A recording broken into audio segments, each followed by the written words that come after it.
Feliz sábado. Feliz sábado, que Dios nos bendiga a cada uno de los que estamos presentes aquí en este momento y también de todas las personas que nos ven por las redes sociales, que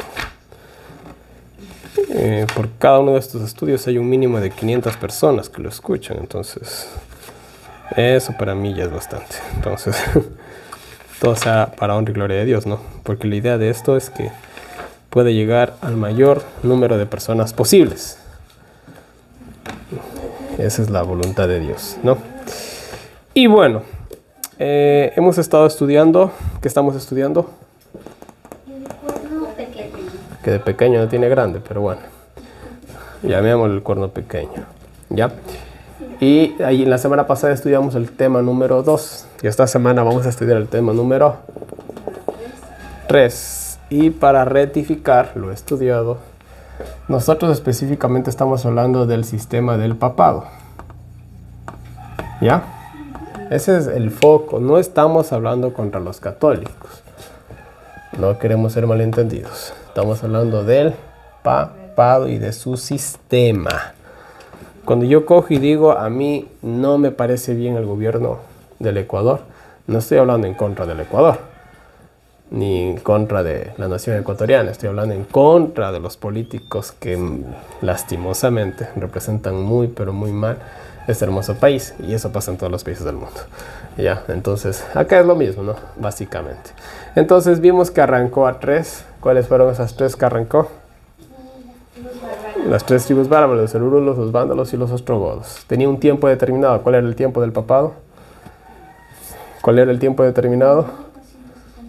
1260 días, 1260 años, tiempos y medio tiempos. Es lo mismo. Tenía ojos. ¿De qué? De hombre. Discernimiento, ¿no? Discernimiento profético, también podríamos decirlo así. ¿Salía de dónde salía? De la cuarta. ¿Cuál es la cuarta bestia? El Imperio Romano. ¿Ya? Salía ¿de dónde salía? Dice de los 10. O sea, salía en medio de Europa. ¿Ya? Se levantaba después del 476, o mejor dicho, se levantaba después de que se levanten los 10 cuernos. O sea, tiene que ser justo después de esa fecha, ¿ya? Dice que parecía más. ¿A qué se refería que parecía más grande?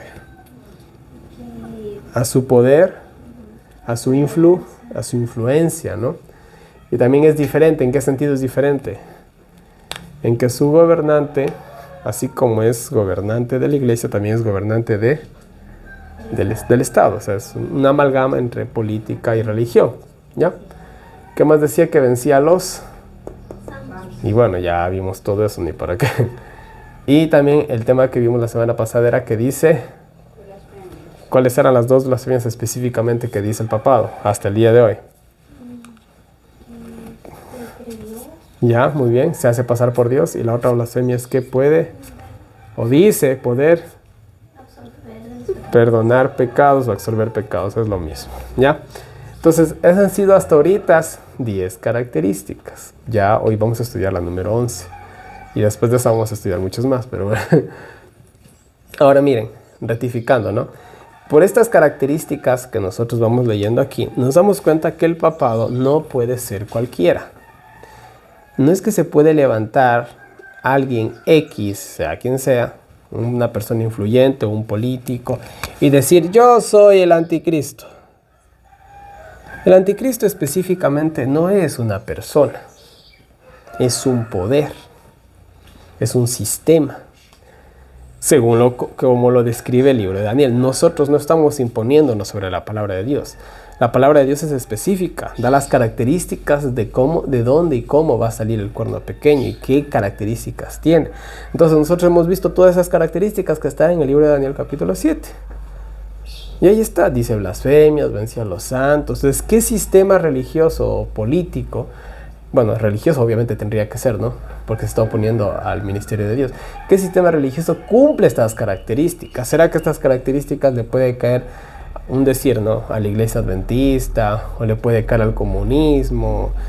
¿A quién le puede caer estas características? El único sistema en el mundo que hasta ahorita las 10 que hemos visto, y vamos a ver la 11, ¿no?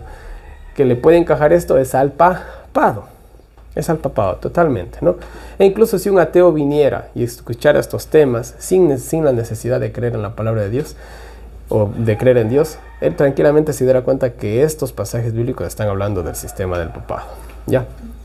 Entonces, le encaja como anillo al dedo. Entonces, más que solamente una persona, que eso vamos a ver, hoy día vamos a hablar un poco del futurismo. Y eso fue lo que hizo el papado. Como todo esto le caía encima, toda la evidencia le caía encima, ¿qué dijo él? No, nosotros no somos. El anticristo va a venir en el futuro y no es un sistema, es una persona. Entonces todo el mundo perdió el rastro, todo el mundo se confundió. Y entonces ellos dejaron de ser los malos, por decirlo de alguna manera, ¿no? Y todo el mundo, todo el mundo hoy en la actualidad está esperando el anticristo, cuando el anticristo ya está con nosotros, está entre nosotros. Incluso más adelante hemos de ver en otro estudio que Pablo habla del ministerio de la iniquidad, que ya estaba obrando en su tiempo, dice Pablo. ¿Por qué? Porque ellos estaban en la nación de Roma. Pero ellos, dándose cuenta de todas las cosas que estaban sucediendo, ellos eran muy inteligentes, ¿no? Ellos dijeron, esto ya se está concretando, porque el gobierno está adoptando la religión. Para matar a Cristo, ¿qué fue necesario para matar a Cristo? ¿Solo el poder del Estado? No, fue la fusión del Estado y de la religión. Entonces ellos ya se dieron cuenta, y como también nosotros vimos en los padres de la iglesia, ¿no? Como hablaban de la bueno, ya hemos visto todo eso. Entonces, esto es lo que tenemos por el momento, ¿no? Para volver a refrescar la memoria, voy a leer Daniel capítulo 7, versículo 8, versículo 20 y el versículo 25, dice la palabra de Dios. Mientras yo contemplaba, esto está diciendo Daniel, los cuernos, he aquí que otro cuerno pequeño salía entre ellos. Y aquí que este cuerno tenía una boca que hablaba grandes cosas. Los escritores bíblicos, y mejor dicho, los traductores de la Biblia, hay ciertas palabras que ellos usan eufemismos. ¿Por qué? Porque hay palabras que son muy groseras como para ponerlas en la Biblia. Pero así realmente fue como se escribió la Biblia o se fue revelada. Entonces hay palabras que a veces las cambian, por así decirlo, les dan otra traducción o les escriben con ironía, ¿ya? Entonces es como, por ejemplo, cuando los profetas de Baal estaban danzando para que le escuche Baal y Elías estaba burlando de ellos. Hay una parte en la que, si no mal recuerdo, Elías les dice que griten más fuerte, que quizás esté durmiendo, esté en la recámara. Literalmente lo que le estaba diciendo Elías, griten más fuerte, que quizás esté en el baño haciendo sus necesidades. Es básicamente lo que le dice Elías. Pero en la Biblia no lo escriben así. Entonces, cuando aquí dice, hablará grandes cosas, se está refiriendo a que va a decir blasfemias, ¿ya? Esa sería una mejor traducción. Y este mismo cuerno tenía boca que hablaba grandes cosas y hablará palabras contra el Altísimo, ¿ya? Hablará blasfemias, dirá sandeces, podríamos también traducirlo, o usar otra palabra fuerte, ¿no? Pero mire, este cuerno, este sistema, ¿cuál es su enemigo principal? Dios. Porque contra él es la cuestión, ¿ya? Muy bien. Entonces, bueno, repasando un poco, el papado, hay tres títulos que usa el papado. ¿Cuántas personas hay en la deidad? Tres. Aunque yo sé que hoy en la actualidad hay unos que dicen que son dos, o incluso uno, del cual sale Jesús y sale el Espíritu Santo. Pero bueno, eso la verdad no es bíblico, ¿no? Y para poder defender esa doctrina falsa, la única manera de defender eso es decir que la Biblia fue cambiada y el espíritu de profecía es cambiado. Entonces, ¿cómo se puede defender algo que no tiene sentido? Pues bueno, con una excusa que no tiene sentido. Disculpen, no es una afrenta contra nadie, pero esa es la verdad, ¿no? Entonces, hay tres personas en la deidad. Toda la Biblia habla de tres. Ya, toda la Biblia de tres, está implícito. Entonces, el papado tiene tres títulos muy interesantes. El primero que se hace llamar es Padre Santo. Vamos a ver Mateo 23:9. Vamos a ver quién es Padre Santo, a quién se le llamó Padre Santo. Y este es un título que toma el papado, ¿no? Se está poniendo en el lugar de quién. Vamos a ver ahorita. Mateo 23:9. Dice la palabra del Señor. Amén. Y no llaméis vuestro Padre a nadie en la tierra, porque uno es vuestro Padre, el que está en el cielo. Amén. Amén. ¿Quién es nuestro Padre Santo? Dios Jehová, dicho de una mejor manera, ¿ya? Muy bien.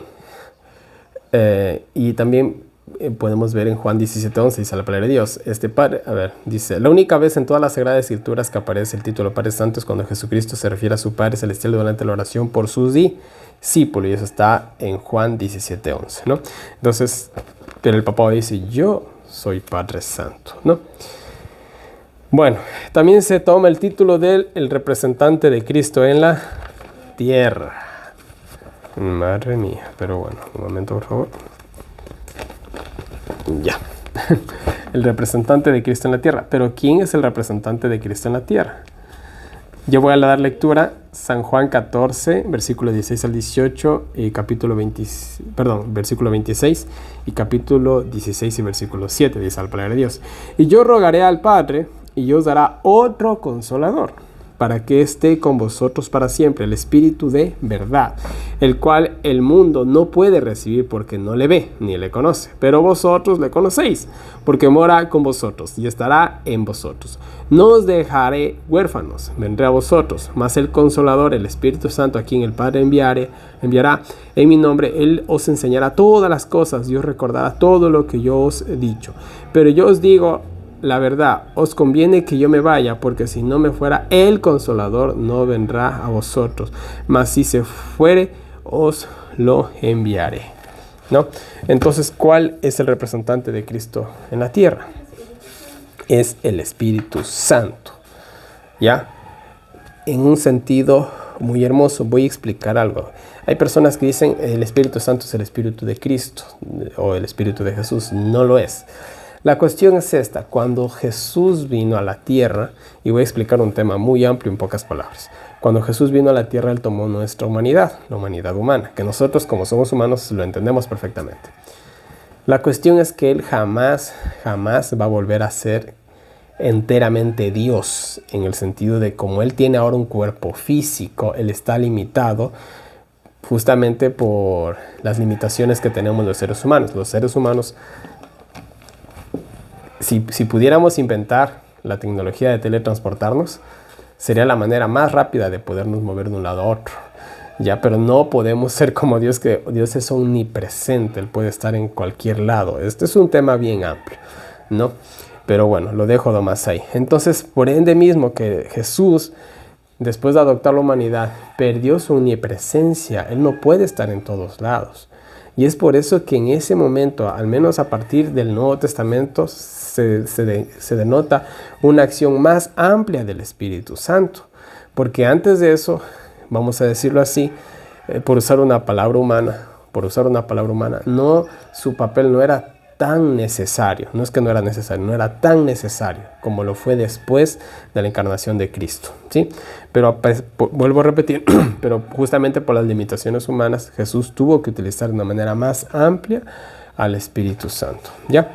Entonces es por eso que es el representante. Entonces, ahora, el hecho de que yo diga X persona es mi representante, ¿significa que esa persona sale de mí? No, significa que es alguien que me representa mis valores, representa mis ideas, mis propósitos, mis planes. Y incluso cuando a un presidente se lo invita, digamos que el presidente del Ecuador invita al presidente de Bolivia, vamos a decirlo así, al cumpleaños de la hija del presidente, ¿ya? Como el presidente de Bolivia no puede asistir, ¿qué es lo que hace el presidente de Bolivia? Manda un representante, ¿ya? Porque el presidente no es omnipresente, no puede estar en todos los países o en todas las invitaciones que le hacen. Entonces, él manda un representante y es como si viniera el mismo presidente, ¿ya? Y se lo trata como tal. Entonces, es más o menos lo mismo, ¿ya? Solamente cerramos ese paréntesis y seguimos, ¿no? ¿Cuál es el otro título que acoge el papado? La cabeza de la Iglesia universal. ¿Quién es la cabeza de la iglesia? Vamos a Efesios capítulo 1, versículos 20 al 23. Repito, Efesios capítulo 1, versículo 20 al 23. Y vamos a ver quién es la cabeza de la iglesia. ¿Quién es la cabeza universal de la iglesia? Efesios 1, 20 al 23. Yo hasta eso voy a leer Colosenses capítulo 1, versículo 18 y 19. Dice la palabra de Dios. Y Jesucristo, dice, y Él, Jesucristo, en paréntesis, es la cabeza del cuerpo, que es la iglesia, el que es el principio, el primogénito de entre los muertos, para que en todo tenga preeminencia, por cuanto agradó al Padre que en Él habitase toda plenitud. Y ahora sí, vamos a Efesios 1, 20 y 23. La palabra del Señor dice, la cual operó en Cristo, resucitándole de los muertos y sentándole a su diestra en los lugares celestiales, sobre todo principado y potestad y potencia y señorío, y sobre todo nombre que se nombra, no solo en este mundo, sino también en el venidero. Y sometió todas las cosas bajo sus pies, y lo dio por cabeza sobre todas las cosas a la iglesia, a la cual es su cuerpo, la plenitud de aquel que todo lo llena en todo. Amén, muy bien. Entonces, ¿quién es la cabeza de la Iglesia Universal? Es Jesús. Pero ¿qué dice el papado? Yo soy Padre Santo, soy el representante de Cristo en la tierra y soy la cabeza de la iglesia. Se está poniendo en el lugar de los tres. Qué increíble el tipo, ¿no? Por no decir otra cosa. Entonces, así son ellos, ¿no? Dice blasfemia, sí, creo que está más que claro. Y bueno, perdonar pecados. Y ya con esto terminamos este pequeño repaso del estudio pasado. Nosotros leímos la semana pasada en Lucas 5:21. ¿Quién es este que habla blasfemias? ¿Quién puede perdonar pecados sino solo Dios? Ya ampliamos ese tema, ¿no? Pero solo Dios puede perdonar pecados. Yo puedo perdonar a mi prójimo, pero no puedo perdonar su pecado. De hecho, yo le puedo perdonar a mi prójimo y él aún guardando rencor en su corazón, yo lo puedo perdonar. Pero él guardando rencor en su corazón hacia mí, ¿será que alcanzó el perdón divino? No. Alcanzó mi perdón humano, que no es nada, obviamente, ¿no? Para la salvación. Ya, entonces, esa es la cuestión. Y bueno, y miren, les voy a leer un par de citas. Esto está en el Diccionario de Historia de la Iglesia de Wilton M. Nelson. Esto está en la página 1054. Dice, a los sacerdotes se les da el poder del orden sagrado para perdonar pecados. O sea, tienen el poder de perdonar pecados. Bueno.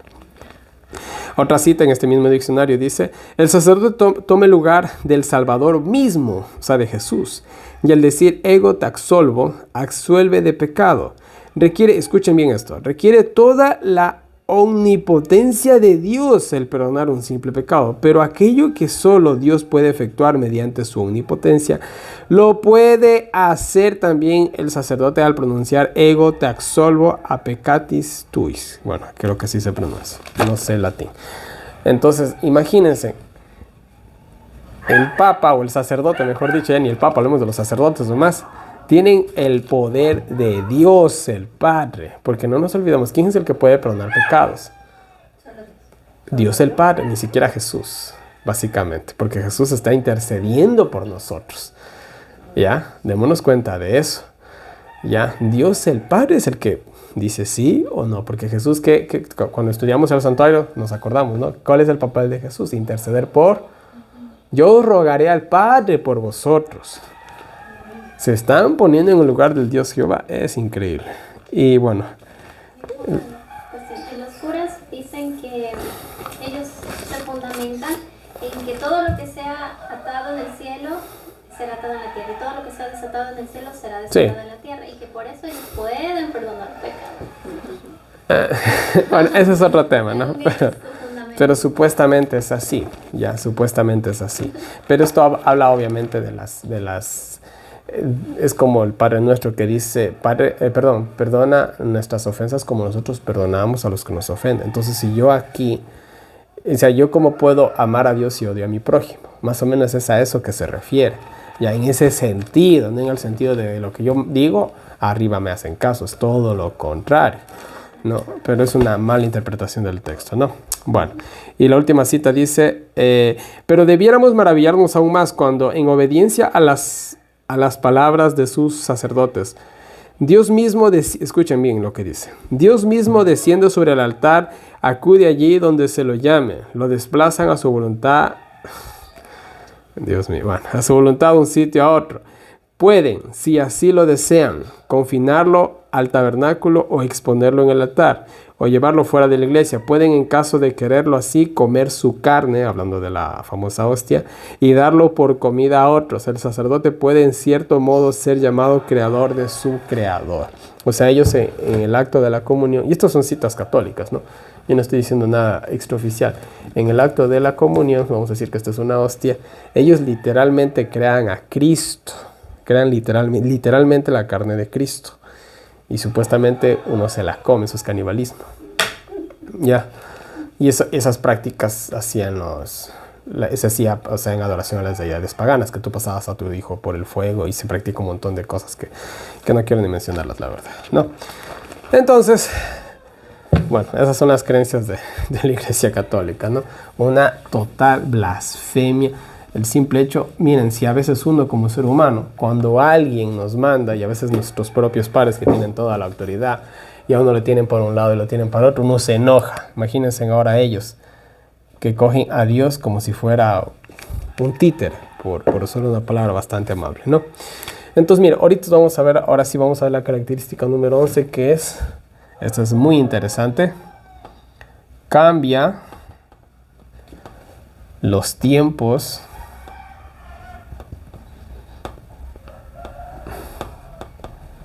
y la ley.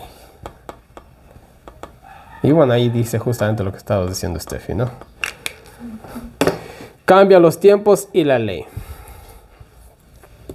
La cuestión tiempo también se podría traducir, lo voy a poner aquí en pequeñito, se podría traducir tiempos con una mejor palabra y sería que pueden cambiar la historia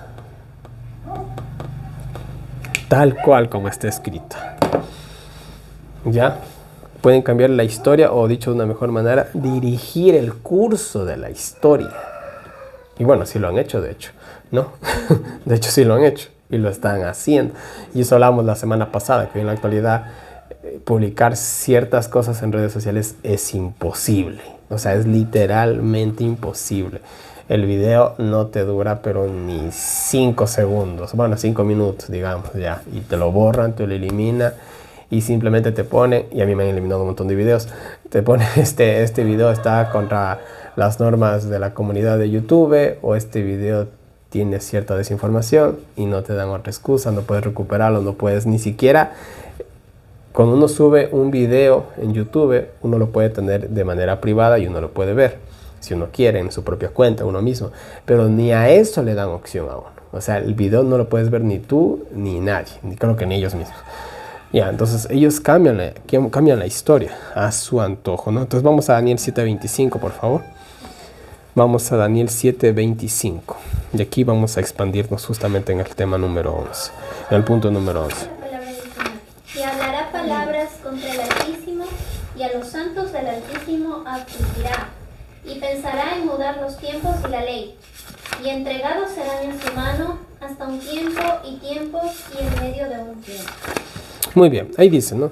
Que va a pensará en cambiar los tiempos y la ley. ¿Por qué también dice pensará?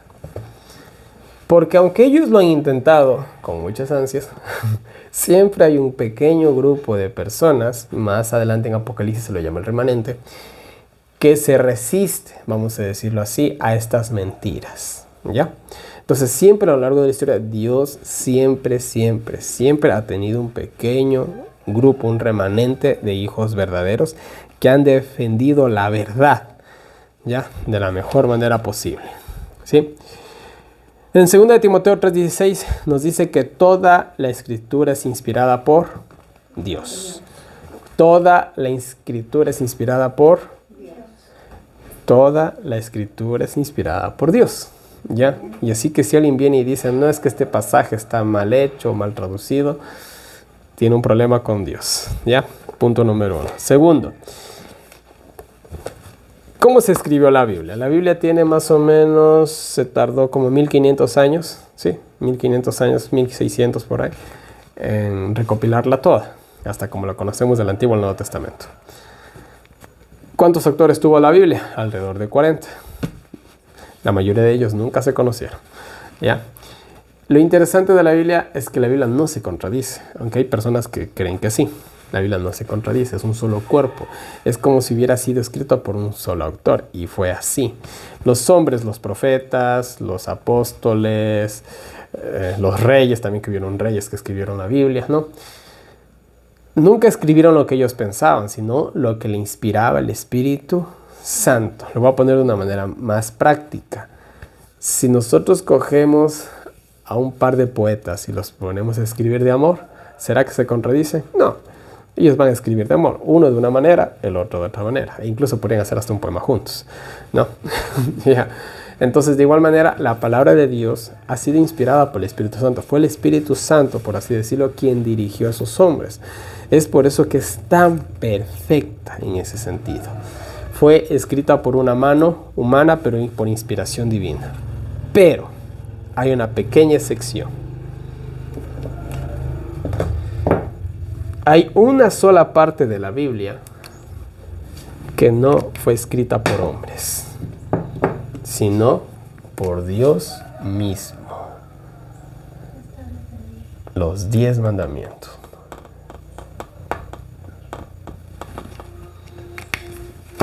Es la básica, bueno, hubieron dos, mejor dicho. Pero específicamente hablemos de las tablas de la ley. Fueron escritas por el dedo de Dios. También tenemos la escritura en la pared cuando cayó Babilonia, Menemede Tekel Uparsil. Y la otra escritura que se menciona, y no está escrita, pero se menciona que hizo Jesús, fue cuando iban a apedrear a la mujer adúltera. Y según el Enjede Guay, en el Deseo de todas las gentes, dice que Jesús, cuando escribía en la arena, estaba escribiendo el pecado de todos los que le iban a apedrear. Entonces, digamos que había un ladrón, o un fornicario, o un blasfemo, o un codicioso, y Jesús comenzó a escribir todos esos pecados. Entonces, cuando ellos vieron sus pecados escritos en la arena, y fue que Jesús les dijo: el que esté libre de pecado, lance la primera piedra. Entonces, todos viéndose acusados por sus propios pecados, cogieron, se dieron media vuelta y se fueron. Es lo que dice el Enjede Guay, y más que seguro fue lo que hizo Jesús. No, muchos dicen, no, es que Jesús, ahí fue que escribió el símbolo del pez. No. Él estaba escribiendo los pecados de los que estaban en esa multitud que querían apedrear a la mujer adúltera, ¿no? Pero quedémonos con los 10 mandamientos, ¿no? Dios mismo se tomó, por decirlo de alguna manera, las molestias de coger las tablas y escribir con su propio dedo. ¿Cuál es el dedo de Dios? El Espíritu Santo. Haya sido el Padre, el Hijo, el Espíritu Santo, es lo mismo, ¿no? Fue la deidad quien escribió esto, ¿ya? ¿En qué lo escribió? ¿En tablas de qué? De piedra. ¿Cuánto tiempo dura una escritura de piedra? De hecho, gracias a que en el mundo antiguo se escribía justamente en piedras, ¿no? O en paredes, cosas así, es que hoy en la actualidad tenemos mucha de la historia pasada. Porque eso no se borra, o sea, puede pasar, tiene que pasar miles y miles y miles de años quizás para que de alguna manera, y viendo ciertas cuestiones climatológicas, pueda erosionarse la roca. Pero yo creo que hay rocas que no se erosionan con nada. Así que aún en la actualidad las pirámides han sobrevivido, incluso sobrevivieron al diluvio. Entonces, bueno. Entonces Dios mismo con su dedo escribió esto, que es lo más sagrado que puede haber en la Biblia, por así decirlo, ¿no? La ley de Dios con la cual nosotros algún día vamos a ser juzgados o condenados. Nosotros somos justificados por Cristo, pero somos condenados por la ley. Eso es así de simple, ¿ya? La ley, claro, la ley te condena, ¿no? Cristo te salva. Así dicho en pocas palabras, ¿no? Entonces, es lo único que nosotros tenemos, vamos a decirlo así, de la mano de Dios, ¿ya? Y ahora, como Dios tiene sus mandamientos, ¿adivinen qué? El papado también tiene sus 10 mandamientos. ¿Escritos dónde? En el catecismo. Muy bien. Y yo voy a ponerlo aquí en pantalla. No puedo ponerlo acá, pero por ahí he de poner alguna imagen en el video, ¿no? Para que ustedes puedan ver la comparación de los 10 mandamientos de Dios con los 10 mandamientos del catecismo. Y nosotros, bueno, lo tenemos aquí. Algún rato, si tengo los recursos para una pantalla, fuera chévere para ponerla ahí, pero bueno, por el momento quédense con la imagen que están viendo en su pantalla, ¿no? Entonces, bueno, los 10 mandamientos. No quiero borrar todo esto, pero bueno. Vamos a quedarnos aquí nomás con la pantalla, ¿no? El primer mandamiento: no tendrás dioses ajenos delante de mí, no te harás imágenes, no tomarás el nombre de Dios en vano, acuérdate de santificar el día sábado, honra a tu padre y a tu madre, no matarás, no cometerás adulterio, no hurtarás, no hablarás falso testimonio contra tu prójimo y no codiciarás la casa de tu prójimo. Son los 10 mandamientos de la Biblia que los podemos encontrar en Éxodo capítulo 20, versículo 3 al 17, para ser más exactos, ¿ya? Los 10 mandamientos de Dios. Pero el papado dijo como que estos mandamientos a mí no me gustan. E hizo 10 mandamientos más pequeñitos. Y miren, los mandamientos del papado son muy ambiguos, de hecho. Son bastante ambiguos. Ahorita vamos a analizarlos brevemente, ¿no? El primer mandamiento dice: amarás a Dios sobre todas las cosas. La pregunta del millón: ¿cuál Dios? Cuando nosotros vamos al cuarto mandamiento y vamos a los otros mandamientos, se especifica cuál Dios. Si hablamos del cuarto mandamiento, hablamos del Dios creador de los cielos y la tierra. ¿Quién es ese Dios? Dios Jehová. Pero aquí dice: amarás a Dios sobre todas las cosas. ¿A cuál Dios? Dios es Jehová, pero ya Sí, nunca lo mencionan de esa manera. Nunca lo mencionan. Porque ¿a qué Dios ellos están adorando, amando? Al Dios Baal, a Dios Lucifer, al Dios Satanás, porque es ambiguo. Es como, una vez yo vi un video gracioso en las redes sociales, ¿no? Y una chica le escribía a su novio, ¿no? Era un video gracioso, verdad, mentira, bueno, quién sabe. Y le decía: mira, yo soy tu novia, ¿ya? Y para saber que no me estás engañando, quiero que digas cuál es mi nombre. Entonces en este video gracioso que se veía, el chico le dice: ay, mi amor, no juegues con eso, que ni siquiera cuánto sabes que yo te amo, di mi nombre. Pero mira, di mi nombre, nunca le dijo el nombre, ¿no? Entonces, acá es de la misma manera: amarás a Dios, pero ¿a cuál Dios? Ellos nunca dan el nombre de Dios Jehová, creador de los cielos y de la tierra, ¿no? Segundo mandamiento: no tomarás el nombre de Dios en vano. Aquí se saltaron un mandamiento. ¿Cuál mandamiento saltaron? No te harás. Muy bien. Porque amarás a Dios sobre todas las cosas se puede resumir como: no tendrás dioses ajenos delante de mí, ¿verdad? Es casi lo mismo. Pero se saltaron el no te harás imágenes, porque las iglesias católicas están llenas ¿de qué? De santos, de santos, ¿no? Mejor dicho, de estatuas, de ídolos, de imágenes, de reliquias, sí, también de calaveras, de muertos. De hecho, casi al menos en las iglesias más populares católicas, en el altar hay el cadáver de un santo, sí o sí. Ya, al menos de las más populares. No sé si de las más pequeñas, no sé.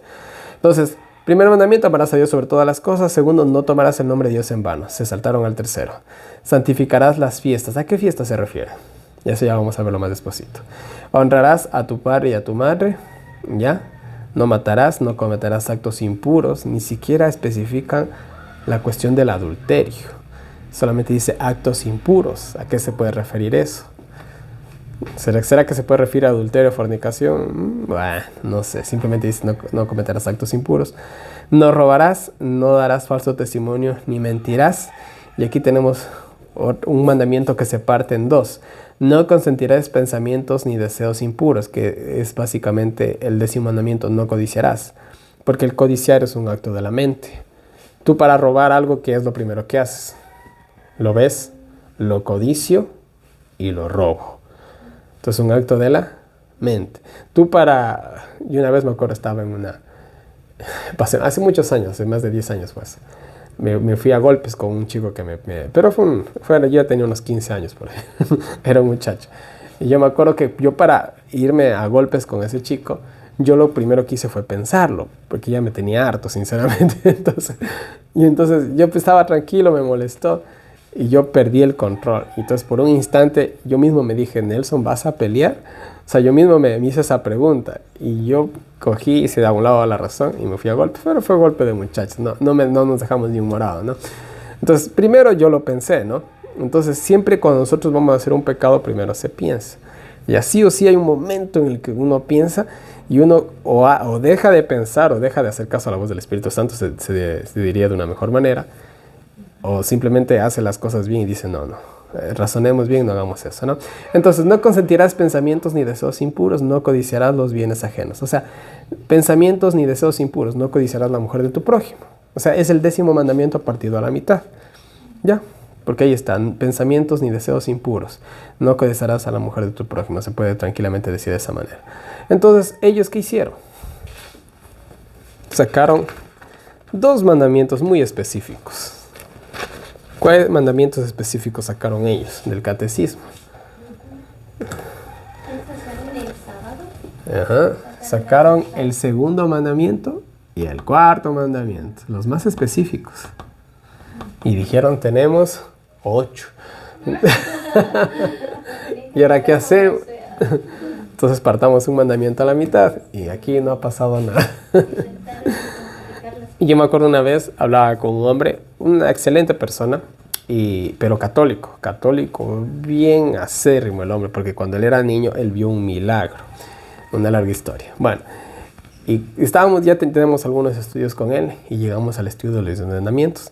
Entonces nosotros le dijimos, ¿usted tiene una Biblia católica? Y él dijo, sí, sacó su Biblia católica. Y de hecho yo también tengo la Biblia católica, ¿no? Y si pueden conseguirse una, consíganse, que tiene una traducción muy buena. Y él trajo su Biblia católica. Entonces le dijimos, busca Éxodo 20. Buscó Éxodo 20.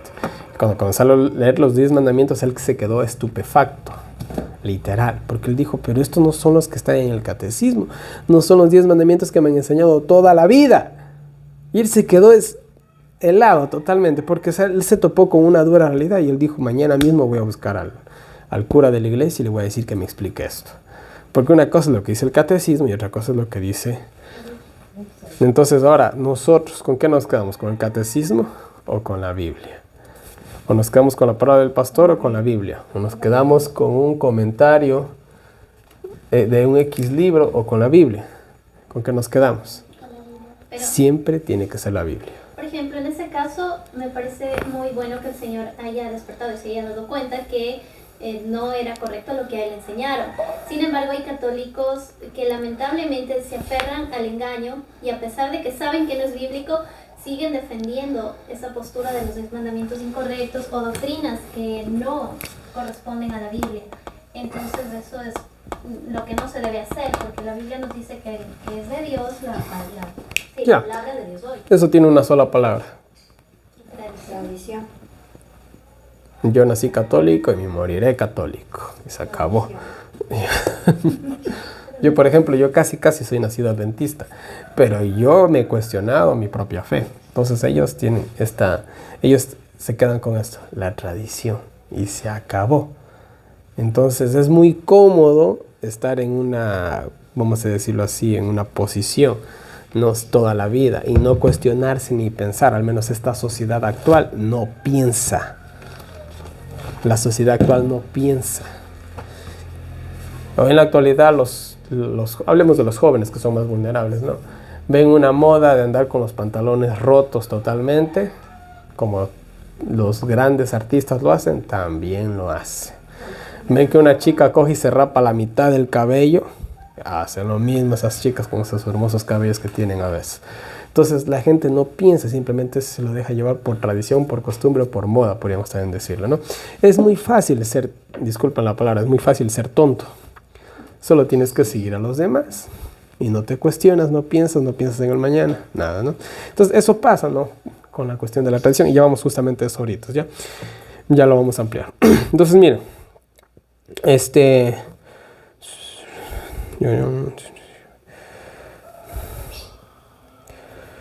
ya, muy bien, ya dije esto. Ya, ahora sí. Entonces, el papado hizo esto. Entonces sacó el 2.º y el 4.º mandamiento y puso otros mandamientos, por así decirlo, ¿no? Al menos el del sábado dijo las fiestas. ¿A qué fiesta se refiere? Bueno, sí. Sí, pero hay algo muy específico que yo les quiero leer en este momento. Aunque yo tengo por aquí algo medio histórico, quiero leer algo actual. Quiero leer algo muy actual, de hecho.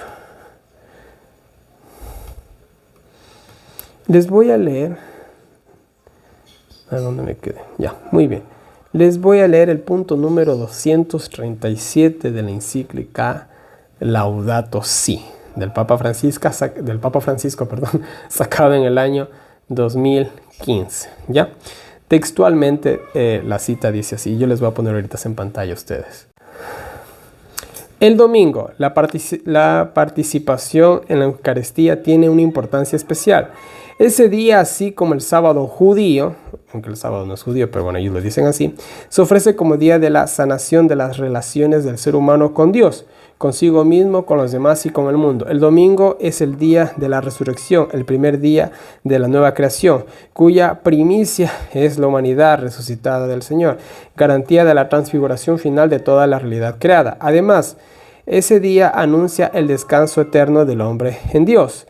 De este modo, la espiritualidad cristiana incorpora el valor del descanso y de la fiesta.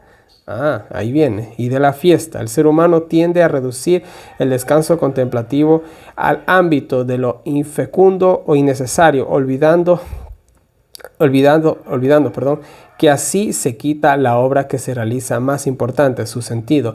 Estamos llamados a incluir en nuestro obrar una dimensión receptiva y gratuita, que es algo diferente de un mero no hacer. Se trata de otra manera de obrar que forma parte de nuestra esencia. De ese modo, la acción humana es preservada, no únicamente el activismo vacío, sino también el desenfreno voraz y de la conciencia aislada que lleva a perseguir solo el beneficio personal. La ley del descanso semanal imponía abstenerse del trabajo en el séptimo día para que repose tu buey y tu asno y puedan respirar el hijo de tu esclava y el emigrante. Sí, el emigrante. El descanso es una ampliación de la mirada que permite volver a reconocer los derechos de los demás. Así, el día de descanso, cuyo centro es la Eucaristía, bueno, yo no sabía que el centro del sábado era la Eucaristía, pero para ellos sí, derrama su luz sobre la semana entera y nos motiva a incorporar el cuidado de la naturaleza y de los pobres, el medio ambiente, cambio climático, ¿no? Entonces, miren, ¿qué está diciendo? Hablan de la fiesta del descanso del domingo. Entonces, cuando el papado dice santificará las fiestas, está diciendo santificarás el domingo. Lo está diciendo en su encíclica Laudato Si del año 2015, el Papa Francisco, el actual Papa, de cuando estamos grabando este video en el presente año 2024. ¿Ya? Entonces, ¿cuál es eso del santificar las fiestas? Santificarás el domingo. Y esto es interesante. Aquí se hablaba en el domingo de la Eucaristía, el medio ambiente. Y estas son dos cosas que se van a imponer en el futuro. Se va a imponer la misa católica. Vas a adorar a la imagen, como lo hicieron con Daniel y sus amigos, ¿no? Y se va a prohibir hacer eso en sábado. Pero bueno, eso ya es para otro tema, cuando lleguemos a Apocalipsis, ¿ya? Entonces, ahí está.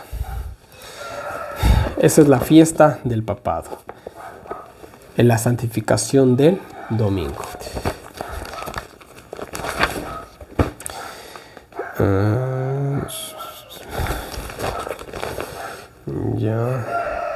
Ya, muy bien. Ahora miren, les voy a leer un par de citas. Esto está en la segunda edición del libro El Christian Sabbath, creo que significa el sábado cristiano, de 1893. Dice así: por más de 1000 años antes de la existencia de un solo protestante, por virtud de su misión divina, la iglesia cambió el día de reposo del sábado al domingo. Y claro, se lo hicieron más o menos en el siglo III de la edad cristiana. Segunda cita. Esto está en el libro Catecismo Doctrinal, en la página 176. Dice así: pregunta: ¿tiene usted alguna otra manera de probar que la Iglesia Católica tiene el poder para poder instruir días festivos de precepto? Respuesta: si ella no tuviese semejante poder, no hubiera podido hacer todo en lo cual los religiosos modernos están de acuerdo con ella. La Iglesia no hubiese podido sustituir la observancia del domingo, el primer día de la semana, por la observancia del sábado en el séptimo día, un cambio para el cual no existe autoridad en las Escrituras. Pero ellos lo hicieron, o sea, ellos mismos reconocen que en la Biblia no hay tal cambio, no existe, porque Dios no cambia. Dios es el mismo hoy, mañana y siempre, ¿ya? Pero ellos dicen, aunque no hay, nosotros sí lo podemos hacer. En fin, ¿Qué más? Otra cita más que está en el mismo libro, ¿no? Doctrinal Catecismo, Catecismo Doctrinal. Nosotros observamos el domingo en vez del sábado porque la Iglesia Católica transfirió la solemnidad del sábado para el domingo. ¿Qué es lo que le hace el sábado tan sagrado? Pareciera un día cualquiera, ¿no? Que Dios descansó en ese día y lo santificó y nos lo dio a nosotros. Ahí está la cuestión. Eso es lo que al día lo hace tan santo. Que Dios en persona, la deidad, vamos a decirlo así, mejor dicho, la deidad, las tres personas de la deidad, santificaron, bendijeron y descansaron ese día. Y Jesús en la tumba, ¿qué hizo el día sábado Jesús en la tumba? Descansó. Se levantó el domingo a la mañana y ¿qué dijo? Es hora de trabajar. Así de simple, ¿ya? Así de simple. Entonces, aún en la tumba el Hijo de Dios dio ejemplo. Y la última cita que les leo con respecto a esto dice, el papado considera la santidad del domingo como su marca de autoridad, porque en el año 364 esta institución cambió la adoración del sábado al domingo. Entonces ellos dijeron, vamos a quitarle lo sagrado al día sábado y se lo vamos a dar al domingo. ¿Ellos pueden hacer eso? No. ¿Tiene autoridad? Divinamente no, humanamente tampoco, pero así lo quisieran hacer, ¿no? Así lo quisieron hacer, simple y llanamente. ¿Por qué? Porque, como ellos mismos dijeron, bueno, si nosotros no pudiéramos cambiar el sábado por domingo, no lo hubiéramos hecho. Pero yo les digo algo, hoy en la actualidad el mundo está loco, ¿no? Hoy en la actualidad los hombres pasan por mujeres y las mujeres pasan por hombres. Pero el ratito que tú, disculpen lo que voy a decir, ¿no? Pero a la mujer que se cree hombre y le llega su ciclo menstrual, no va a poder actuar como hombre, ¿no? Y bueno, hay tantas cosas que decir que mejor me callo. Y entonces, o sea, me refiero a que no se puede ir contra la naturaleza, ¿no? Y estamos hablando de cosas físicas, terrenales, ¿no? Cosas que podrían hacer un intento, ¿no? Pero ahora, ¿cuánto más lo divino? O sea, si ni lo humano podemos cambiar, que está entre comillas en nuestro control, que en realidad no es así, ¿no? No podemos cambiar, ¿cuánto más lo divino? O sea, es una locura, es locura, no hay otra palabra para calificar esto, ¿no? Pero bueno, sola escritura, la Biblia sola. Esa frase me gusta. Voy a poner. Voy a escribirla. Sola escritura. A ver, Ciro. Ah, no, perdón. Un ratito. Voy a ponerlo en español. Ya. La Biblia sola. Eso. Muy bien. Esta era la frase, el lema, por decirlo de alguna manera, de la Reforma Protestante. Y estuvieron a punto de derribar al papado, que ya saben que fallaron, ¿no? En el sábado. Lastimosamente fallaron en el sábado. Que si ellos hubieran adoptado el sábado, la historia de la Reforma sería muy diferente. Perdón. Les voy a leer un poco de historia. Dice, antes del concilio de Trento en 1533, Johann Eck mostró a Lutero, uno de los reformadores, ¿no? Mostró a Lutero el sábado del cuarto mandamiento y le dijo, la iglesia cambió la santidad del sábado al domingo por su propia autoridad y para esto tú, Lutero, no tienes base en la escritura. Bueno, ¿qué es lo que sucedió? Vamos a resumir la historia de la Reforma en pocas palabras. La historia de la Reforma era lo siguiente, era que los reformadores o los cristianos de esa época, vamos a decirlo así también, ellos estaban peleando contra el papado porque había dos, vamos a decirlo así, dos contradicciones. Era la tradición, que en eso se basa la Iglesia Católica, la tradición versus la Biblia, así de simple. Así de simple era todo. ¿Ya? Y la historia es muy larga, pero bueno, nosotros no es el tema de hoy, ¿no? Entonces, la cuestión era que los reformadores decían solo Biblia, solo Biblia. Y a Lutero le dijeron, el sábado, mejor dicho, el domingo, no es de origen bíblico. Y bueno, lamentablemente Lutero no aceptó y el descanso sabático, no aceptó el descanso sabático, aunque tuvo además un amigo personal y compañero de trabajo que se llamaba Karlstadt, creo que así se pronuncia, Karlstadt, que se le opuso tenazmente sobre la cuestión del sábado. Karlstadt observó el día sábado y enseñó su observancia. Dice que Lutero mismo admitió que Karlstadt era su superior en el aprendizaje, ¿no? Históricamente hablando, ¿no? Entonces, mira, a Lutero, su amigo Karlstadt, que era otro reformador, le enseñó, ¿no? De que realmente el sábado era el día del Señor. Y yo creo que dije aquí mal, ¿no? Johann Eck creo que era el oponente de Lutero, no era el reformador, era el oponente de Lutero. Y él pues le dio como quien dijera, un golpe al pobre de Lutero al decirle, mira, ustedes defienden también el domingo y el domingo no tiene fundamento en la Biblia. Entonces, como ustedes dicen, la Biblia sola escritura. Si ustedes guardan un día, que es la marca del papado. Entonces Lutero quedó mal, ¿no? Bueno, si Lutero hubiera aceptado el día sábado, hoy en la actualidad muchas de las iglesias protestantes o mal llamadas protestantes guardarán el sábado. Pero lastimosamente ellos se quedaron con eso. Y aquí viene otra historia. Y esto lo vimos cuando estudiamos la cuestión de 1844. Cuando para 1844 recientemente había pasado 1798, cuando recién había caído el poderío papal, se había perdido mucha de la verdad bíblica, ¿no? Y una de esas verdades que se descubrió en 1844 fue la cuestión del santuario, la ley de Dios, el método historicista una vez más de ver las escrituras y bueno, etcétera, etcétera, algunas cosas, ¿no? Pero lastimosamente las iglesias protestantes no aceptaron esas verdades y se quedaron simplemente con la luz que recibieron en la Reforma. La luz del conocimiento de la palabra de Dios va en aumento. Se la compara como la luz del mediodía. En el mediodía hay sombras. Párate a las 12 cuando el sol está arriba de vos, qué calor que hace. Porque no hay sombra. Entonces no hay sombra, no hay sombra. Por eso hace tanta calor al mediodía.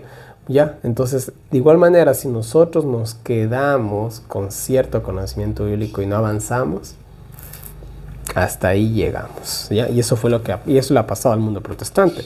No siguieron creciendo en el conocimiento de la palabra de Dios, lastimosamente. ¿Ya? Y bueno, esa es la triste historia.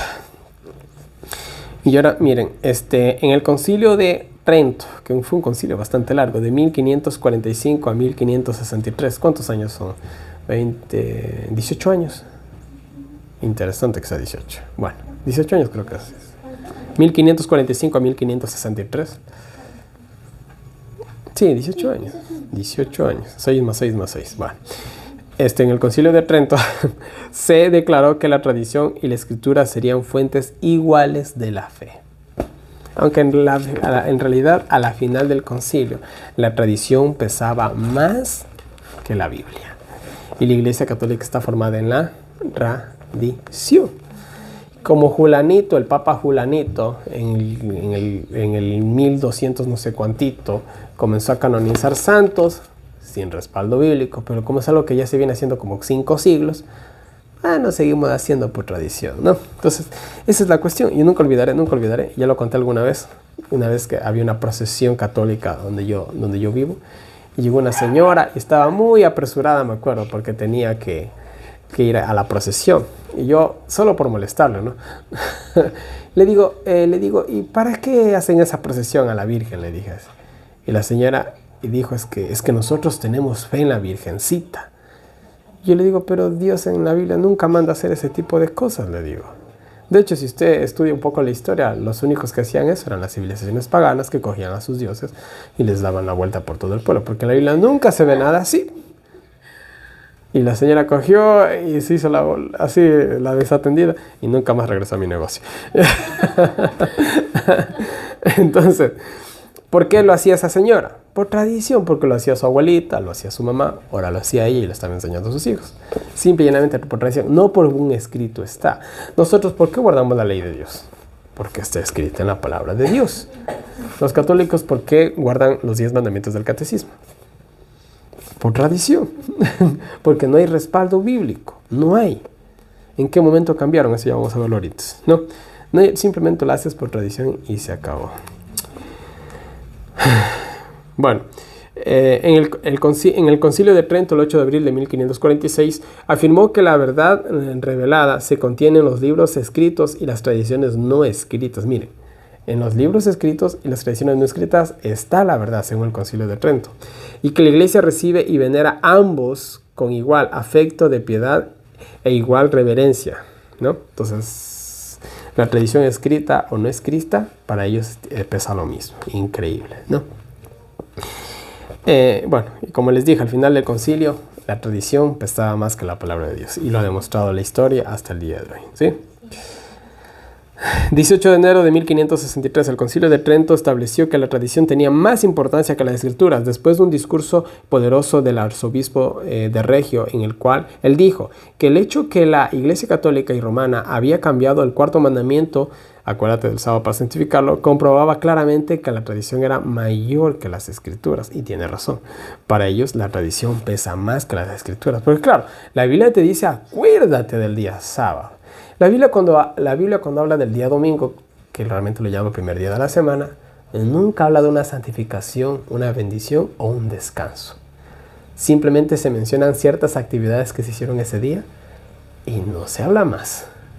Nunca se lo ve o se lo contempla como un día santo, a diferencia del sábado, que incluso Ezequiel lo llama una señal, ¿no?, entre Dios y su pueblo. O sea, démonos cuenta, el lenguaje bíblico es claro, pero el que quiera creer la mentira, pues está en toda su libertad de hacerlo, ¿sí? Y bueno, algo interesante para ver es que la palabra tradición, adivinen qué valor numérico nos da. 666. Un ratito ya llegó. Ahí lo tenemos, ¿no? Paráudesis, tradición en griego antiguo, nos da 666. Ustedes ahorita lo están viendo en pantalla. Paradosis, sí. Paradosis en griego antiguo da 666. Y bueno, yo todo lo que digo tienen que siempre comprobarlo, ¿no? Y hoy en la actualidad en internet tenemos tanta información que esto es muy fácil de comprobar, ¿ya? Entonces, vemos la extensión del 600. Ya vimos un tema, hablamos del 666 bien a fondo, ¿no? No vamos a hacerlo de nuevo. Y la extensión del 666 es la firma, vamos a decirlo así, vamos a ponerlo de esta manera, ¿no? Yo soy un presidente, ¿no? Y firmo un decreto. ¿Cómo se estipula ese decreto? Con mi firma. De pronto es necesario hacer otro decreto en el país. ¿Cómo verificamos que ese decreto es mío? Con mi firma hacemos otra firma. Y así voy firmando 100 decretos a lo largo de mi mandato. De igual manera, todo lo que tenga la firma del 666 viene del anticristo, del papado, de Satanás. Es lo mismo. El mismo chiste contado de manera diferente, ¿no? Entonces, miren, ahorita yo tengo aquí 40 y la verdad es que son pocos. Pero bueno, son 46 datos históricos de tradiciones católicas. Yo voy a mencionar solamente las más importantes, entre comillas, aunque para mí todas son importantes, la verdad. Primero, la misa sacerdotal instituida por Cipriano en el siglo III. Las oraciones por los muertos en el año 300 también, aunque Hebreos nos dice que después de la muerte viene el juicio. Vamos a aclarar algo, orar por un muerto no tiene sentido, él ya no tiene oportunidad. Nuestra oportunidad es cuando estamos aquí. ¿Perdón? Sí, gracias por la aclaración. Rezar, y bueno, para nosotros orar no tiene sentido por un muerto, pues los muertos nada saben, su memoria queda en el olvido. Ellos simplemente están descansando, esperando la resurrección para vida eterna o para perdición. Así que, pero ellos en el año 300 instauraron la oración por los muertos. Bueno, veneración de ángeles santos muertos e uso de imágenes, eso fue en el año 375, mientras en Colosenses 2:18 prohíbe todas estas prácticas, ¿ya? Misas con ritos o sacrificios diarios en el año 394. En Hebreos 10:12 nos dice que Jesús fue sacrificado una sola vez. Nosotros no tenemos la necesidad de andar haciendo sacrificios de ninguna clase. Y eso también aplica para los judíos y para los protestantes o los evangélicos o pentecostales que están hablando de la restauración del tercer templo de Jerusalén. ¿Qué sentido tiene si Jesús ya murió? De hecho, analicemos algo. Antes de ir a la cruz, ¿qué hizo Jesús? La famosa Santa Cena, que es un reemplazo de la Pascua. Incluso si él hubiera querido cambiar el sábado al domingo, ese era el momento exacto para hacerlo. ¿Ya? Pero miren, antes de morir, él dijo, ¿saben qué? Estas cosas ya quedan abolidas. Yo voy a morir mañana. Así que, pues, descartados los sacrificios. ¿Ya? Y nuestro sacrificio vivo es ¿quién? Es Cristo Jesús, ¿no? Comienzo de la exaltación de María. El término Madre de Dios aplicado a ella por primera vez en el Concilio de Éfeso en el año 431. Miren cómo a lo largo de la historia fueron metiéndole más y más cosas, ¿no? A esto de la tradición. Gregorio I inicia la doctrina del purgatorio en el año 593, ¿no? Aunque la Biblia solamente habla del cielo o del infierno, ¿ya? ¿Qué más? La lengua latina como lengua de adoración bajo el Papa Gregorio I en el año 600, aunque en 1 Corintios 14:9 dice que esto no sirve al creyente, pues es necesario que él entienda la palabra, porque especificamos esto. Hasta el día de hoy en la actualidad la lengua oficial, el idioma oficial de la Iglesia Católica es el latín, ¿ya? Y las misas por muchos siglos se celebraban en latín. Y la gente, pues la pobre gente ingenua, ¿no? Que iba a escuchar las misas, escuchaba bla bla bla bla bla bla bla y no se entendía nada.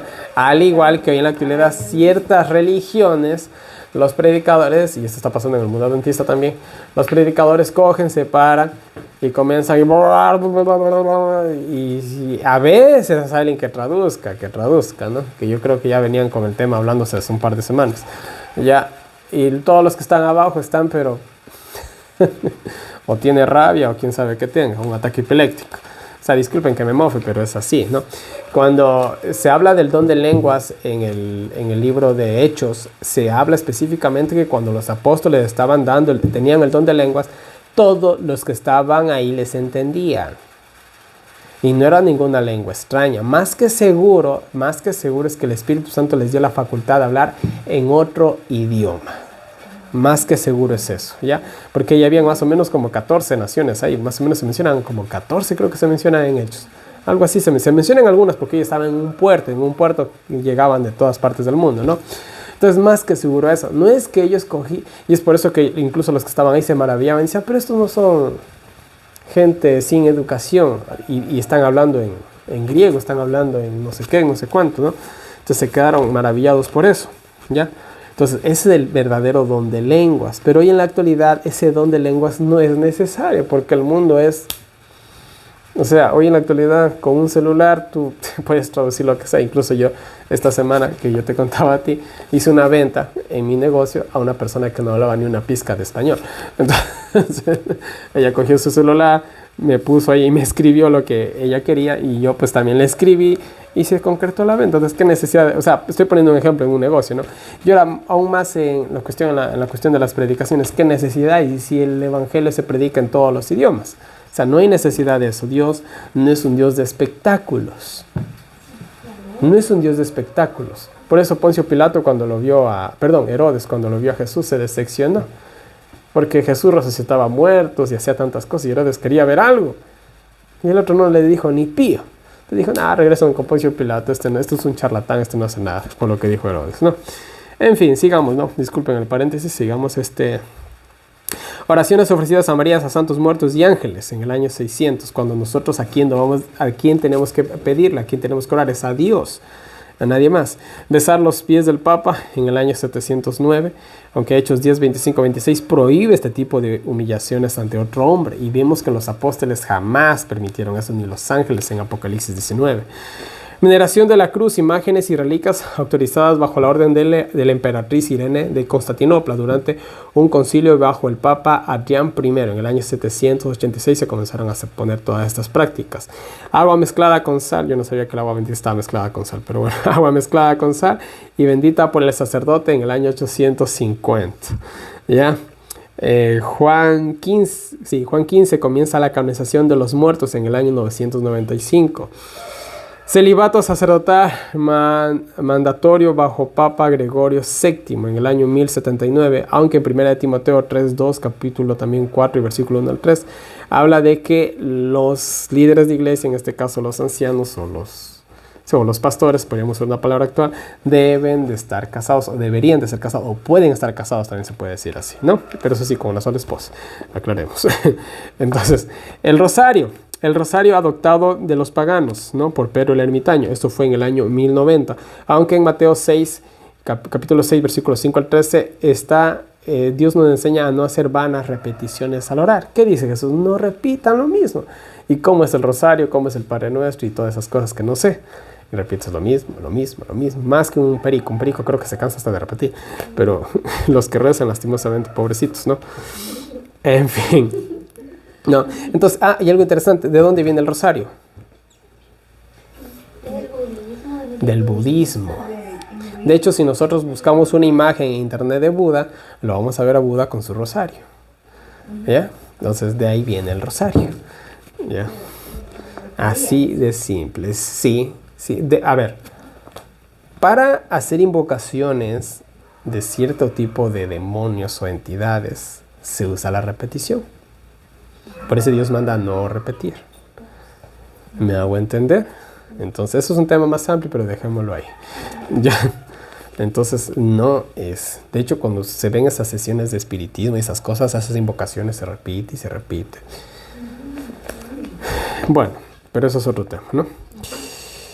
El Concilio de Verona establece la Inquisición en el año 1184, inicia la venta en bulas indulgencias con las cruzadas bajo el Papa Urbano II en 1190, confesión auricular de los pecados al sacerdote en vez de a Dios, implantada por Inocencio III en el año 1215, veneración de la historia decretado por el Papa, veneración de la hostia, yo no sabía que se veneraba esa cosa, bueno, veneración de la hostia decretado por el Papa Honorio III en 1220, se prohíbe la Biblia y su lectura por el Concilio de Valencia. Esta prohibición se canceló 700 años después durante el Concilio Vaticano II en 1962 y la prohibición salió en 1229.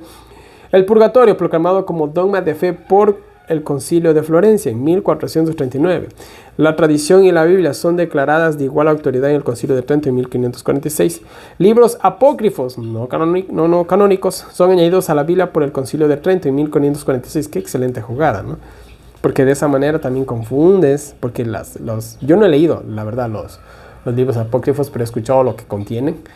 Y son cosas que bíblicas no tienen nada de bíblicas, y son utilizadas en la Iglesia Católica, de hecho.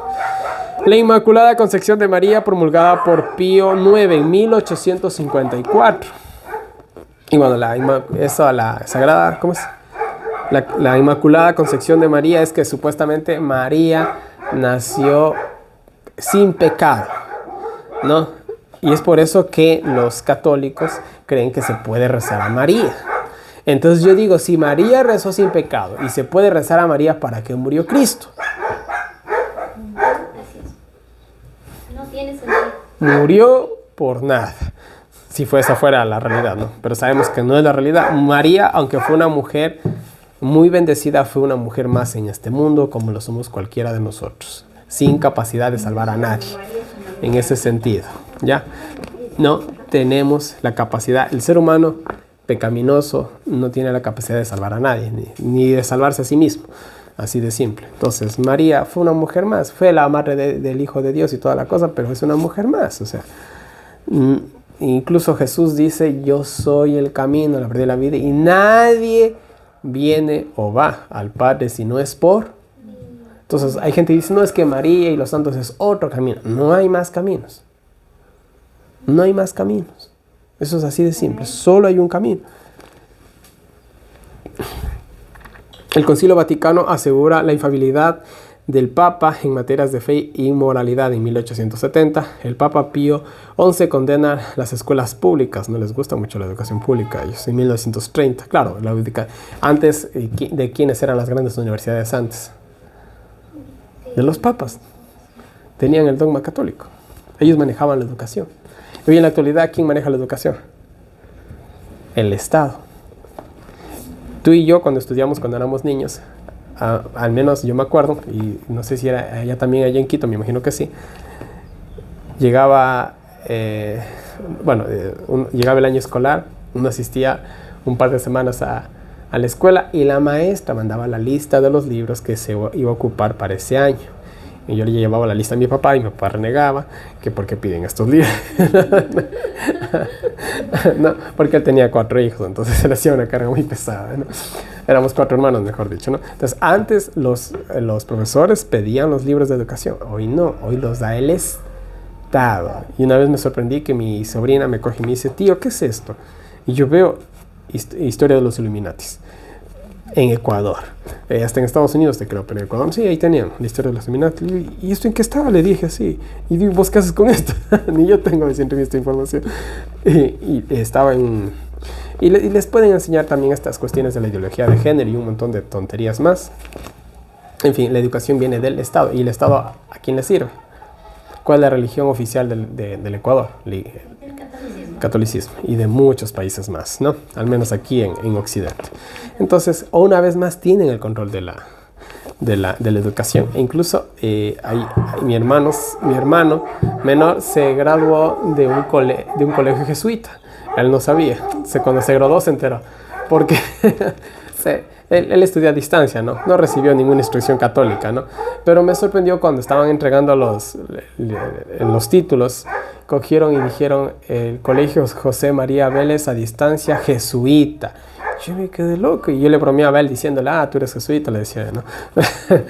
Pero fue increíble que ese colegio que lo había instaurado, un jesuita, y ahí llegó el director, como quien dijera, de ese colegio a distancia, que era un jesuita, y lo presentaron como un jesuita. Entonces yo me quedé loco y digo, wow, o sea, vean dónde están en todo están ellos, o sea, ellos no se pierden nada. Yo me acuerdo que cogí, me acerqué, y también por ahí algo le preguntamos, no me acuerdo qué fue que le preguntamos al señor, pero bueno, eso es todo, ¿no? Entonces, a ellos no les gusta la educación. Entonces, ellos condenan la educación pública en el año 1930. O sea, estamos hablando de que hace un siglo. O sea, no estamos hablando ya de 1000 años, sino de un siglo más de distancia. El Papa Pío XI nombra a María Madre de Dios en 1931. La Asunción de María es proclamada por Pío XI en 1950 y María es nombrada Madre de la Iglesia por Pablo VI en el año 1965. Y la lista podría seguir de largo, pero la vamos a dejar ahí. Y la podría actualizar yo tranquilamente, pero bueno. Entonces, miren. Miren, esto es interesante. Estas son las palabras de un cardenal. Escuchen bien lo que voy a leer. El cardenal Newman admite en su libro El desarrollo de la religión cristiana, página 359, que templos, incienso, aceite, velas, ofertas devocionarias, agua bendita, santos, fiestas, estaciones de devoción, procesiones, bendiciones de campos y vestiduras sacerdotales, la coronilla de sacerdote y monjes, imágenes y todos, y etcétera, etcétera, todos son de origen pagano. Y es verdad, tú en la Biblia nunca encuentras nada de eso. Nunca. O sea, no hay ni una mención. Y si hay una mención de algo, es en el paganismo. No hay más. Ya, si es que hay una mención de algo. Pero de eso no tiene de origen bíblico o divino. Bueno, no tiene nada de eso, ¿no? Bueno, en fin. Ahora miren, Jesús dijo, vamos a Mateo 15, 3 y 9, ¿ya? Dame lectura, por favor. Mateo 15, 3 y 9. Ya vamos terminando el estudio. Falta poco. 19. Dice Sí. la palabra del Señor. Pero él respondió y les dijo, ¿por qué también vosotros quebrantáis el mandamiento de Dios por vuestra tradición? Pero en vano me honran, enseñando como doctrinas mandamientos de hombre. Amén. Listo. Ahí está. Todo resumido. No hay más que decirle, ¿no? Mandamientos de... Y esto aplica a todas las religiones, no solamente a los católicos. ¿Ya?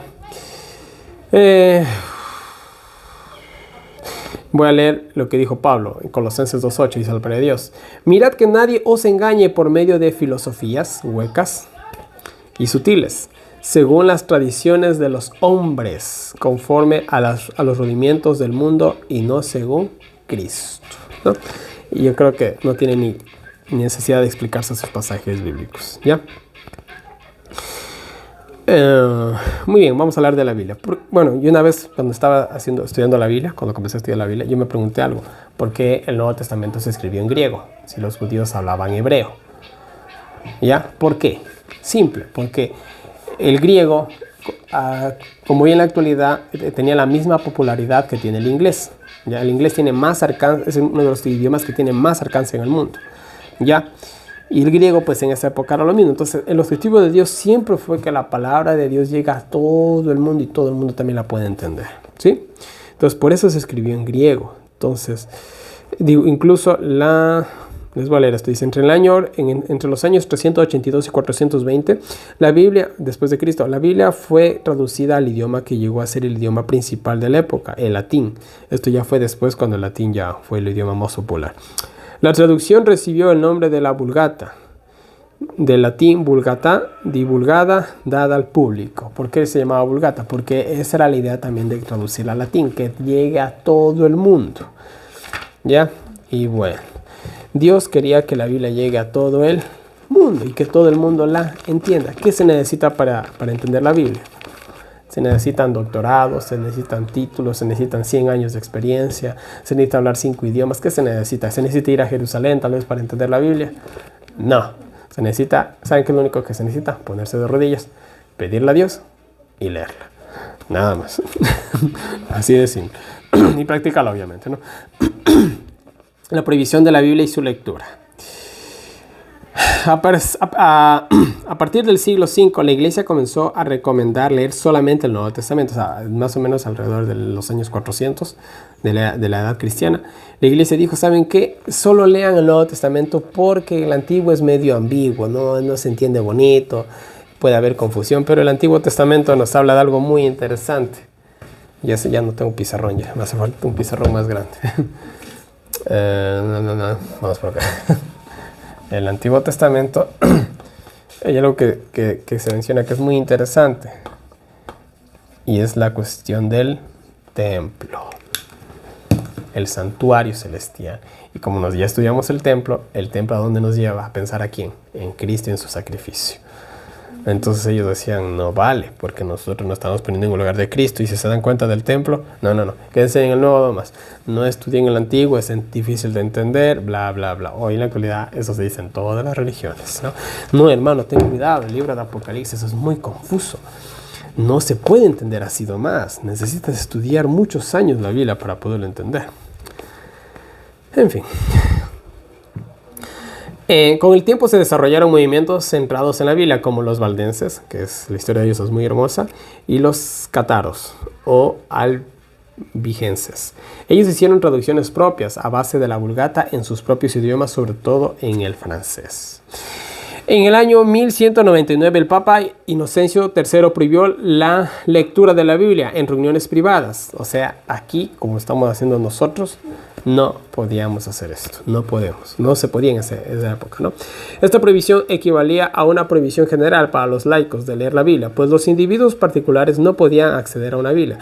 Es por eso que se reunían en grupos. En 1200 el Papa Inocencio III hizo quemar las Biblias con traducciones francesas. En 1229, durante el sínodo de Toulouse, bajo el Papa Gregorio IX, se decretó una prohibición general para todos los laicos de tener una Biblia. O sea, ahora ya no la podían ni tener.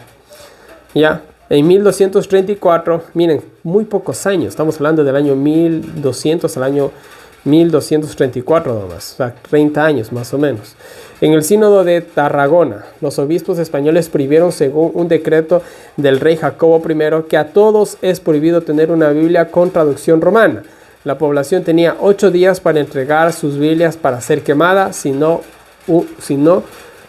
uno era decretado hereje, y ser hereje era que te condenaban a muerte literalmente. En 1231, el arzobispo Teodorico II mencionó en el sínodo de Viterrense a los herejes que tenían traducciones alemanas de la Biblia. En 1246, durante el sínodo de Viterrense, se decretó que laicos no pueden tener libros teológicos en latín ni en su idioma popular. O sea, ya no podías tener la Biblia, ahora ya no puedes tener libros teológicos como el que le estoy leyendo yo. Prohibidos totalmente. O comentarios de la Biblia también se podría decir.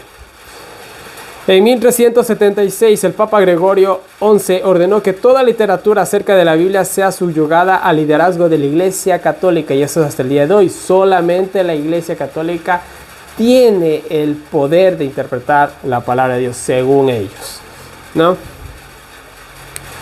En fin, en 1408, durante el sínodo de Oxford en Inglaterra, el arzobispo Thomas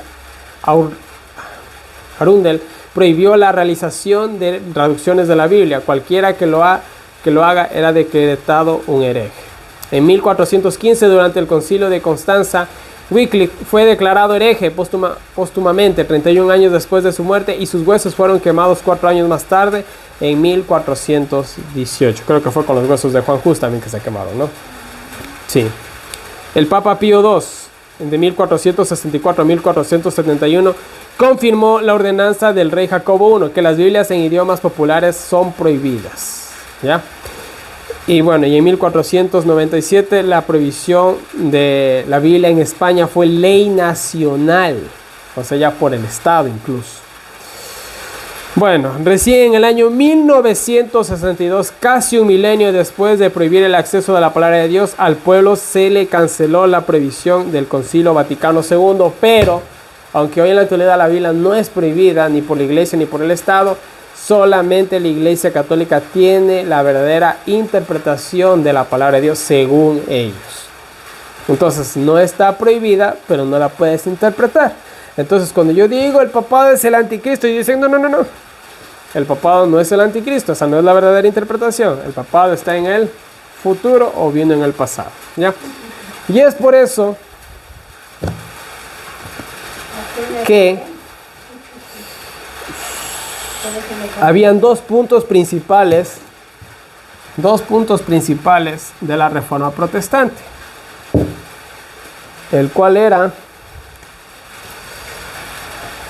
la justificación por la fe y que el papado era el anticristo. Literal, todos los protestantes defendían esto. Todos los protestantes, perdón, los reformadores protestantes creían esto.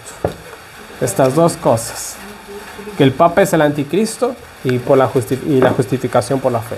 Esos eran los puntos centrales de la Reforma Protestante, algo de lo cual hoy en la actualidad solo se habla de esto. Y de esto se borró la historia. Las personas no saben nada de lo que acabamos de... Nada de nada. Y aún falta más, espérate. Se me va acabando el tiempo, tengo media hora, pero bueno. Casi todos los grandes reformadores, Wycliffe, Juan Hus, Martín Lutero, Philip Melanchthon, Juan Calvino, Juan Cagnos, Zwingli, Juan Napier, William Tyndale, Nicholas Ridley, Juan Beckford, Thomas Cranmer, Juan Hooper, Thomas Bacon, Hugh Latimer, Juan Hedwell, Edwin Sandys, Juan Wesley, etc. Todos decían en sus textos, todos citaban en sus textos, el papado es el anticristo, es el cuerno pequeño de Daniel 7. Ellos, a diferencia de los cristianos actuales, entendieron todo esto. Yo estoy 100% seguro que entendieron esto y más, de hecho, ¿ya? Porque Dios estaba con ellos. Y Dios les mostró que el papado era el anti. Incluso Lutero dijo, yo no quería creerlo. Porque Lutero jamás quiso separarse de la Iglesia Católica. Él quiso reformar la Iglesia Católica. Wycliffe también quiso lo mismo. Ellos quisieron reformar la Iglesia Católica, pero no podían reformar el ministerio de la iniquidad. Así que... sí, no, eso se quedó en el pasado totalmente. Ahora miren, por leerles algo que les quería leer de antes, primera de Timoteo 3, 1 al 3 y capítulo 4, 1 al 3, dice la palabra de Dios. Palabra fiel, si alguno anhela obispado o ser pastor o ser cura, buena obra desea, pero es necesario que el obispo sea irreprensible, marido de una sola mujer, sobrio, prudente, decoroso, hospedador, apto para enseñar, no dado al vino. Pero el Espíritu dice claramente que en los postreros tiempos, o sea, hoy en la actualidad, y hace un par de siglos atrás, algunos apostatarán de la fe, escuchando a espíritus engañadores y doctrinas de demonios, por la hipocresía de mentirosos, que teniendo cauterizada la conciencia, prohibirán casarse. Ahora mire, yo soy soltero, a mí nadie me ha prohibido casarme. Una cosa es que yo no quiera, Y otra cosa es que alguien me prohíba, o venga el pastor y me diga, Nelson, tú no puedes casarte. O venga mi papa o mi cardenal y me diga, tú no puedes tener esposa. Yo una vez hablaba, y voy a decirlo aquí, de manera amable. Una vez yo tuve una cuestión de los cálculos. Entonces, y bueno, ahí el doctor me estaba medicando algunas cosas, eso fue hace como 15 años. Y él me dijo de que, él me hablaba que él me decía, los curas católicos tienen siempre infecciones, sufren siempre de infecciones urinarias. Yo le digo, ¿por qué? Lo que pasa es que como ellos no están con una mujer, dice ellos, o sea, yo no entiendo, ¿no? No soy doctor, pero el hecho de que ellos no pueden defogar, eso les produce a ellos, lo que es infecciones urinarias bien fuertes, me decía él. Eso me dijo un doctor, y que le había tratado a algunos curas, ¿ya?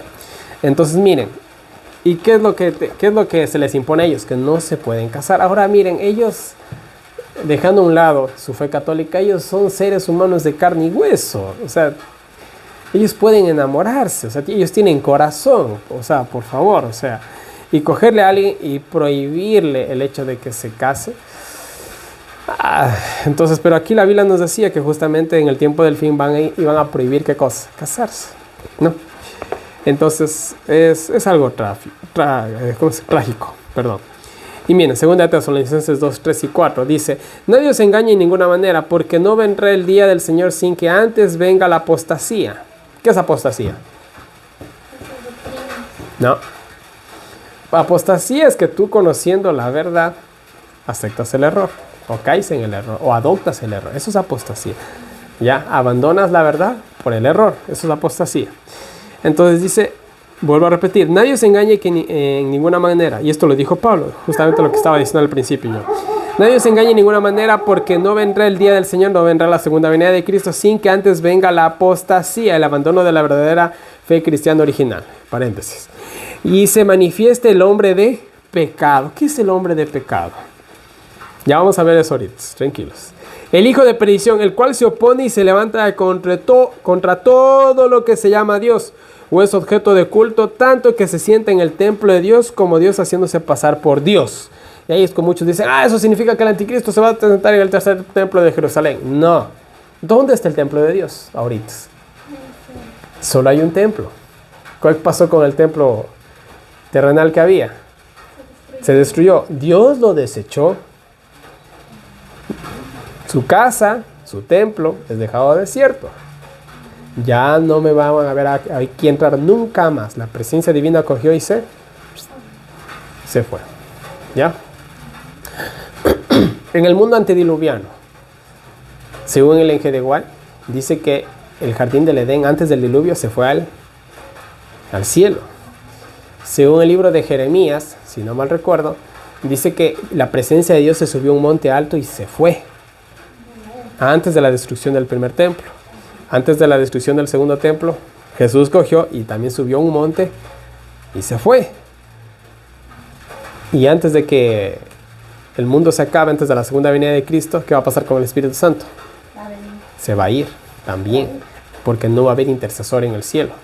Entonces, el Espíritu Santo, ¿cuál es el trabajo del Espíritu Santo? Convencernos de pecado. Pero cuando ya caigan las copas de iras, ya no hay tiempo. El Espíritu Santo se fue. Dijo, ahí el mundo queda a sus expensas. Nosotros nos vamos.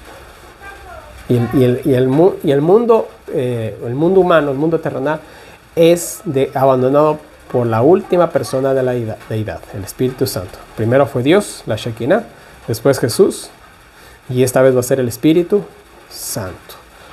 Y el mundo quedará a las anchas de Satanás. ¿Sí? Entonces, seguimos acá en lo que estábamos, ¿no? El hombre de pecado. Vamos a primera de Juan 3:4. Vamos a analizar esta partecita un poquito más amplia. Primera de Juan 3:4.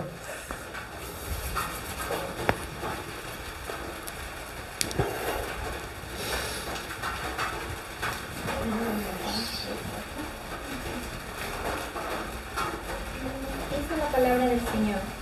Cualquiera que comete pecado traspasa también la ley, pues el pecado es transgresión de la ley. ¿Quién es el hombre de pecado? ¿El qué?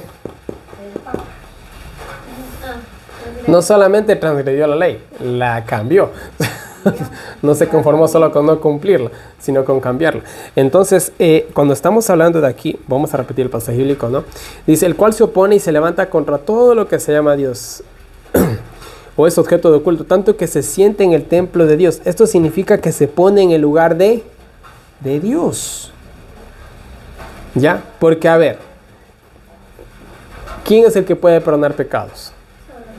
¿Pero qué dice el Papa? No, sale Dios Jehová de un ladito. Yo me siento aquí, ahora yo voy a ser el que va a perdonar pecados. Ahora yo voy a ser Dios aquí sentado. Entonces Él se pone en el lugar de Dios, se siente en el templo de Dios como Dios, haciéndose pasar ¿por quién? Por Dios. Entonces, todo el sistema católico es la sustitución ¿de quién? De la obra de intercesión de Jesús en el cielo, dicho de una mejor manera. Ellos establecieron aquí su propio santuario terrenal, a su imagen y a su semejanza, desechando el santuario celestial. Y es por eso que en ninguna religión se habla del templo que hay en el cielo. No se habla del templo de Dios en el cielo. En ninguna religión se habla de eso. Te hablan de que hay que orar a Dios, pero nadie te habla de la obra de intercesión que está sucediendo en este momento en el cielo. Nadie te habla de eso. Porque es Satanás, o mejor dicho el papado, borró esa historia. Muy bien. Y bueno, esto de aquí lo vimos ya en un tema pasado. Vamos por acá. Este tema ha sido bastante largo. Ya, aquí tenemos también otro 666. Tenemos el hombre romano en hebreo, que se escribe Romiti, que nos da 666. Vicarius Filideis, que era justamente lo que tenía el papado en su corona y en su mitra, ya que también da 666. Tenemos también la iglesia latina, que en griego antiguo da también 666, ¿no? Ahí tenemos otros 666. Y algo más. Ahora sí, vamos a ver algo muy interesante. Yo siempre trato de agregarle algo más al tema. Aquí tenemos, ¿lo conocemos a eso? Es el escudo papal. Cada papa tiene su propio escudo. Este específicamente es ¿de quién? Del Papa Francisco, ¿ya? Y en medio del escudo papal tenemos a los... ¡Ay! Se me pasó. Sí, tenemos el logo de los jesuitas porque el Papa es jesuita. Y ya vimos en un tema pasado que los 3 clavos que están ahí tienen el valor numérico de 6 y ahí podemos encontrar el 666. Los 3 clavos del escudo de los jesuitas. Tenemos también que vemos que el escudo de los jesuitas es el sol, porque ellos adoran ¿a quién? Al sol. Y tenemos las 2 llaves papales. ¿Qué significan estas 2 llaves papales? Lo que tú decías de antes, ¿no? Las puertas del cielo y del infierno, básicamente. Ya ellos tienen las llaves. Lo que hacen arriba hacen abajo y abajo arriba y algo así. Tenemos la triple corona papal. Dios del... Sí, también, ya. Y esta triple corona significa que son ellos reyes en el cielo, en la tierra y en el infierno, ¿ya? Y por acá está la cruz de los templarios, ¿ya? ¿Te acuerdas la película que vimos de Resident Evil, que se veía la Umbrella, la que era la cruz de los templarios? Como también ellos en esa película demuestran cómo quieren despoblar la... Bueno, ya vimos todo eso, ¿no? Y tenemos la estrella de 5 puntas, que volteado es el símbolo de Baphomet, y así como está la liberación del hombre de Dios, y las uvas, que se puede interpretar de muchas maneras. Y ahí dejamos eso por el momento. Ya, y bueno, acá también, aunque ya lo vimos, era el escudo de los jesuitas, ¿no? Que bueno, es otro color nada más, ¿ya? La compañía de Jesús. Y vamos a dejarlo ahí. Entonces, ellos tienen el 666 hasta en la pijama. ¿Ya? Y aunque hoy en la actualidad hay muchos que afirman que el papado jamás utilizó la frase Vicarius Filideis, podemos ver el 666 en su escudo papal. Así que no se pueden quitar esa linda firma que tienen de encima. ¿Ya? Y bueno, vamos a la parte final del tema. Y denme 20 minutos más para acabar. La contrarreforma de los jesuitas.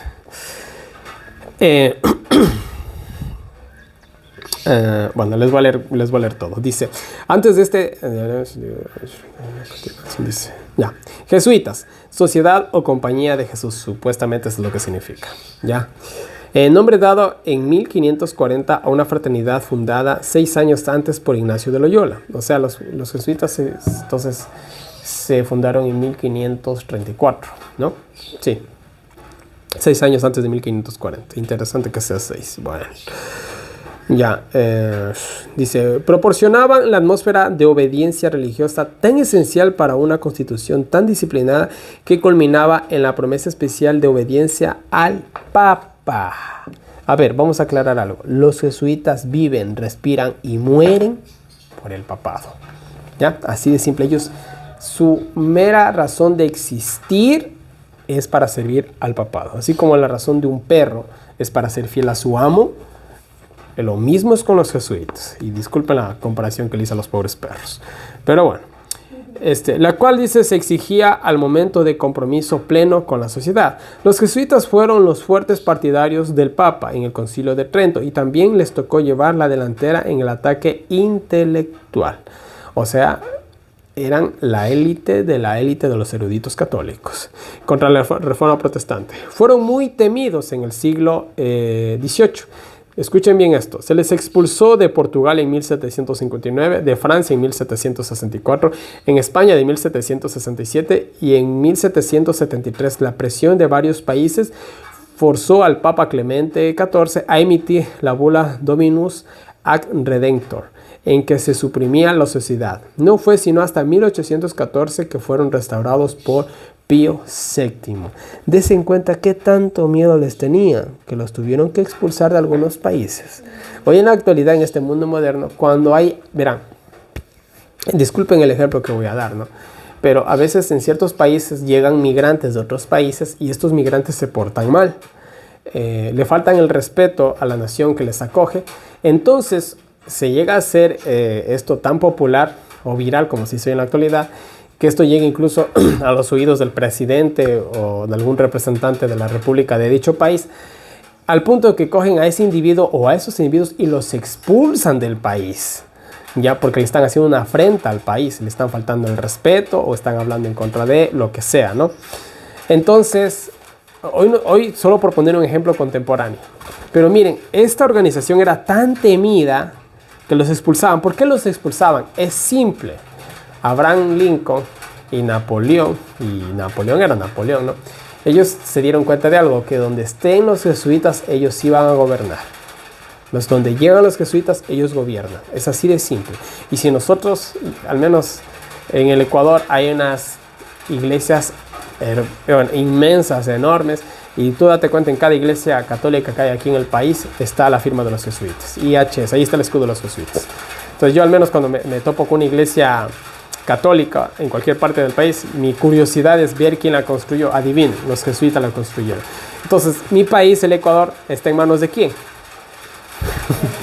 Desde los años 1500, de los jesuitas, ¿no?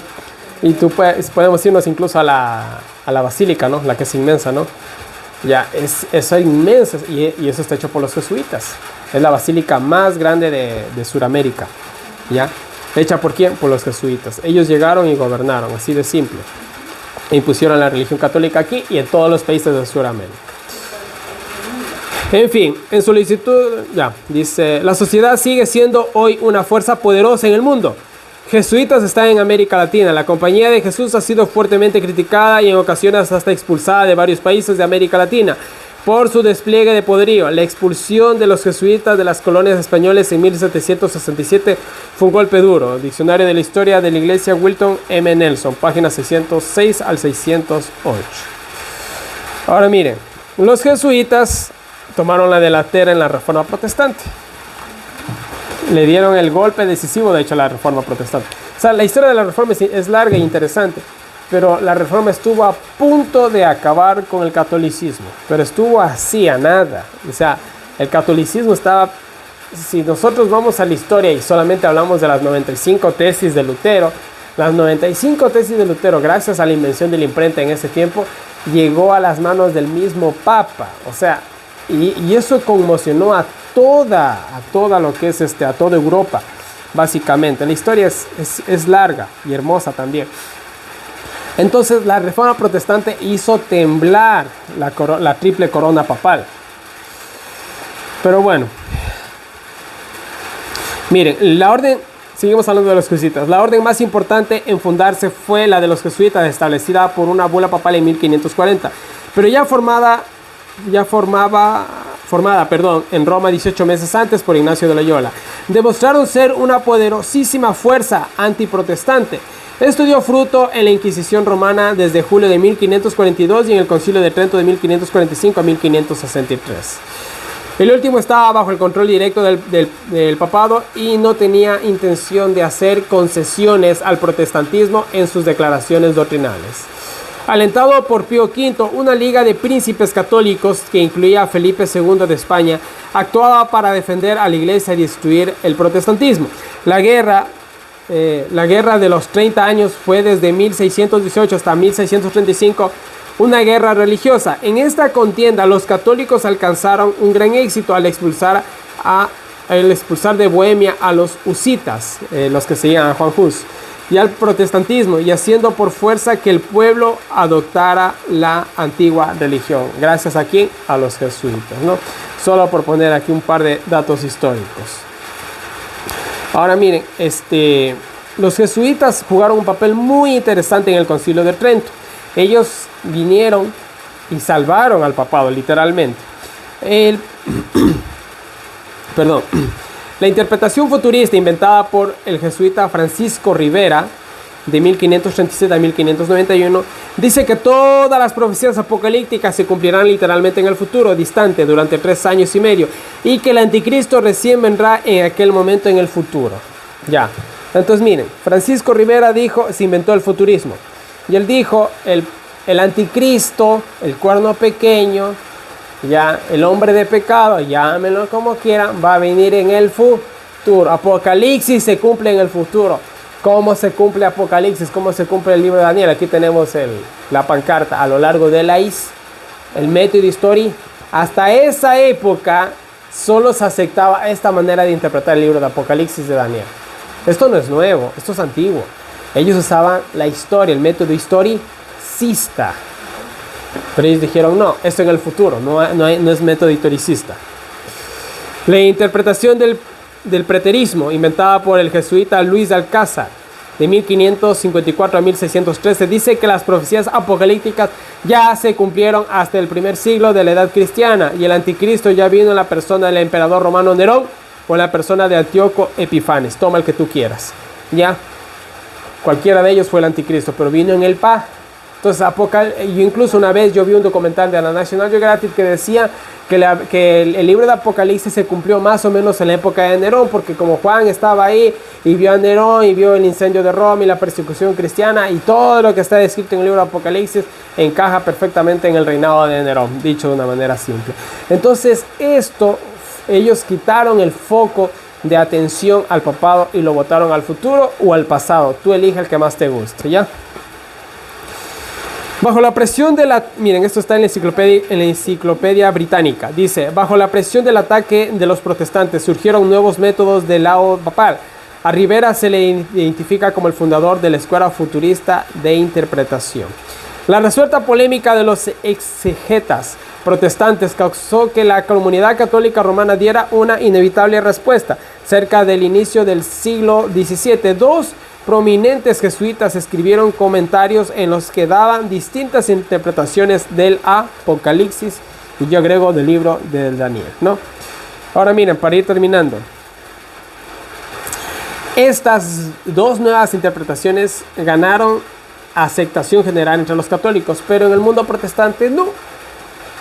Aunque vinieron los jesuitas y dijeron, mira, esto así es histórico, así no, los protestantes dijeron, allá tú, anda, díselo a los católicos, ya.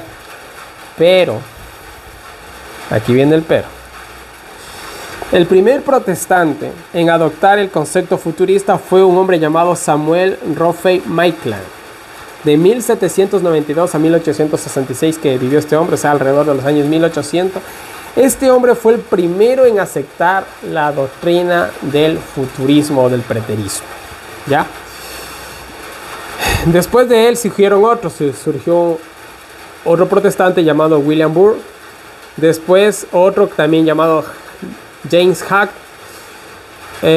Incluso este dijo que el romanismo no es propiamente dicho una apostasía de la fe. Entonces dijeron, no es del todo el anticristo, no, como que no le encaja, dijeron ellos. Pero miren, ¿por qué dijeron ellos? Esto es simple. O cómplices de los jesuitas o desconocían todo esto. Porque ignorancia. Cuando tú ignoras algo. Yo una vez me acuerdo que tenía una amiga mía. En realidad era amiga de mi hermano, pero también era amiga mía. Y un día le vi con una chica que tenía una reputación terrible. Y yo le digo, ¿y tú te llevas con esa chica? Y me dice, sí, es chévere, que es bacán, que ni sé qué. ¿Por qué? Me dice ella. Le digo, a esa chica tiene esta reputación. Y le dije algunas cosas que se sabía de ella públicamente. No, entonces ella se quedó. Dice, yo no sabía. ¿Y cuándo la conociste? Le digo, la conocí hoy. Tú verás si te sigues llevando con ella o no. Pero yo ya te advierto para que no te vayan también a confundir a ti. ¿Me hago entender? Porque imagínense, ¿no? Uno, digamos que yo esté, una cosa es que yo cruce palabras con alguien, eso se puede uno cruzar palabras hasta con un capo de la mafia, ya por casualidad, él pasa su camino y el otro le digo buenos días, buenas tardes y se acabó, ¿no? Eso puede pasar. Pero otra cosa es que yo ya me lleve con un capo de la mafia, ¿qué va a pensar la gente de mí? Que yo también trabajo con él de alguna otra manera. Ya, entonces ese es el problema de andar con ciertas personas de arriba para abajo, ¿no? Entonces, mire, perdón, ¿no? Entonces, ya, entonces, perdón, ya, entonces uno en ese sentido tiene que saber con quién anda, ¿no? Y ahora, vamos de nuevo por acá, ¿ya? ¿Qué es lo que sucedió? Hoy en la actualidad, ¿qué pasa con el mundo protestante? ¿Con quién anda cogido de la mano? Ahí viene la situación, ¿no? Al punto de que esto para ellos no quiero decir, bueno, pero no es nada, vamos a decirlo así, ¿no? Los seminarios se ha adoptado el preterismo. ¿Más el preterismo que el futurismo? Sí, porque el preterismo incluso tiene una idea más lógica, no cae en tanto fanatismo. Es algo histórico y se acabó, y ahí dejémoslo ahí y sigamos adelante. E incluso es más beneficioso porque no te enfocas en el futuro, sino simplemente lo dejas en el pasado. Pero bueno, en fin, sigamos. Bueno.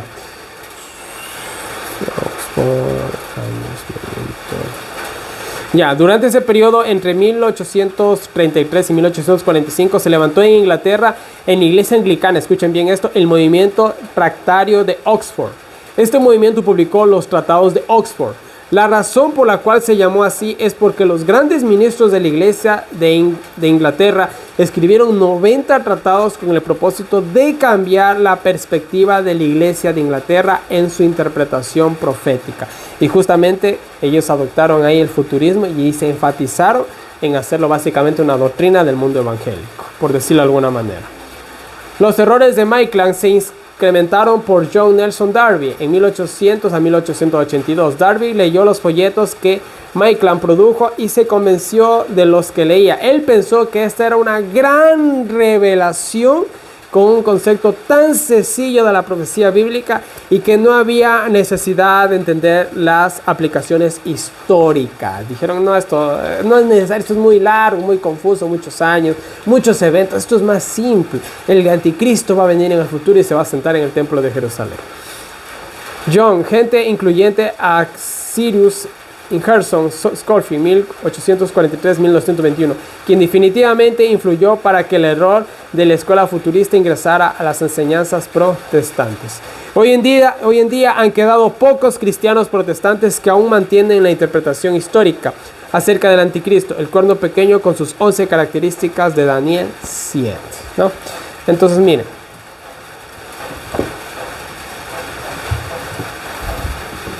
característica número 11.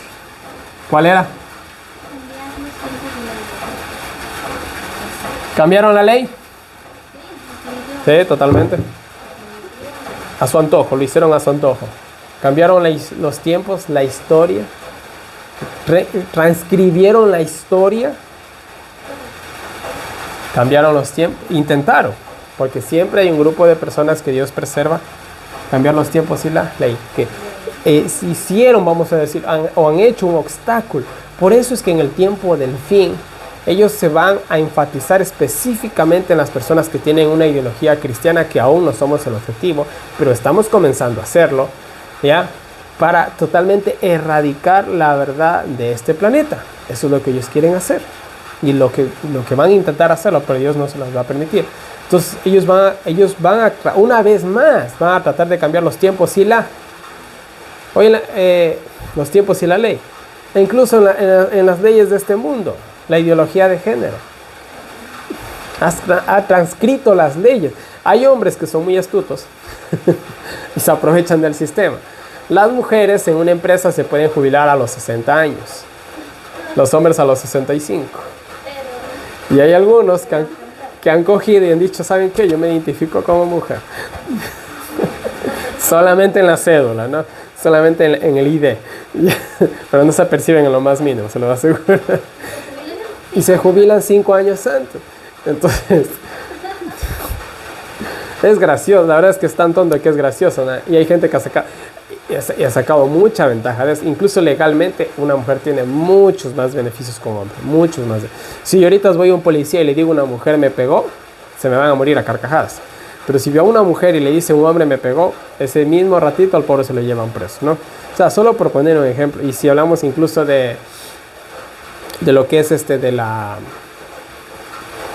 custodia de los hijos, es mucho más fácil que el hijo lo tenga la madre que el padre. Ahora, la verdad es más beneficioso que la madre tenga la custodia de los hijos. Es más beneficioso, ¿ya? Porque madre es madre. Pero hay madres que no sirven para ser madres. Y a veces el padre es 1000 veces mejor que la madre. Y en ese sentido, el hombre tiene una lucha muy dura para poderse ganar la custodia de sus hijos, ¿ya? Entonces, o sea, les pongo solamente un ejemplo, ¿no? Esto ha hecho el papado. Y miren, y es interesante cómo ellos adoptaron la cuestión, cómo adoptaron estos personajes la cuestión del futurismo. Lo vieron como algo sensacional, como algo novedoso, como algo increíble, como una nueva revelación. ¿Y qué es lo que sucede? Hoy en la actualidad, en nuestra religión cristiana, nuestra religión adventista o de cualquier denominación, sucede que salen nuevas revelaciones, nuevas luces. Y muchos dejamos lo que nosotros ya conocemos, la historia, el método historicista, las doctrinas fundamentales de la palabra de Dios, lo que está escrito, y lo cambiamos por es que los pioneros creían en esto, o es que esos pasajes de la Biblia son aumentados, o que estos escritos del N.G. de White de la antigüedad decían así asado y cocinado, o interpretan la Biblia de esa manera. Hacemos lo mismo. Caemos en la misma trampa de Satanás. Satanás cogió y fue muy astuto y malinterpretó, sacó de contexto ciertos pasajes bíblicos y dio su revelación, ya cambió los tiempos, ¿no? Cambió la historia. Y en la actualidad pasa lo mismo en el mundo cristiano. Viene alguien con una nueva luz, una nueva revelación, algo novedoso, y todo el mundo se va atrás, sin siquiera cuestionarse lo que aprendió antiguamente, ¿no? Entonces tengamos, mis queridos hermanos, mucho cuidado de eso. Y bueno, para la próxima semana vamos a ver la 4ª parte del cuerno pequeño, y ahí vamos a ver 5 nuevas características del cuerno pequeño, ya, porque este tema, créanme que es largo. 5 nuevas son. Sí, 5 nuevas características del cuerno pequeño. Así que bueno, será hasta la próxima semana.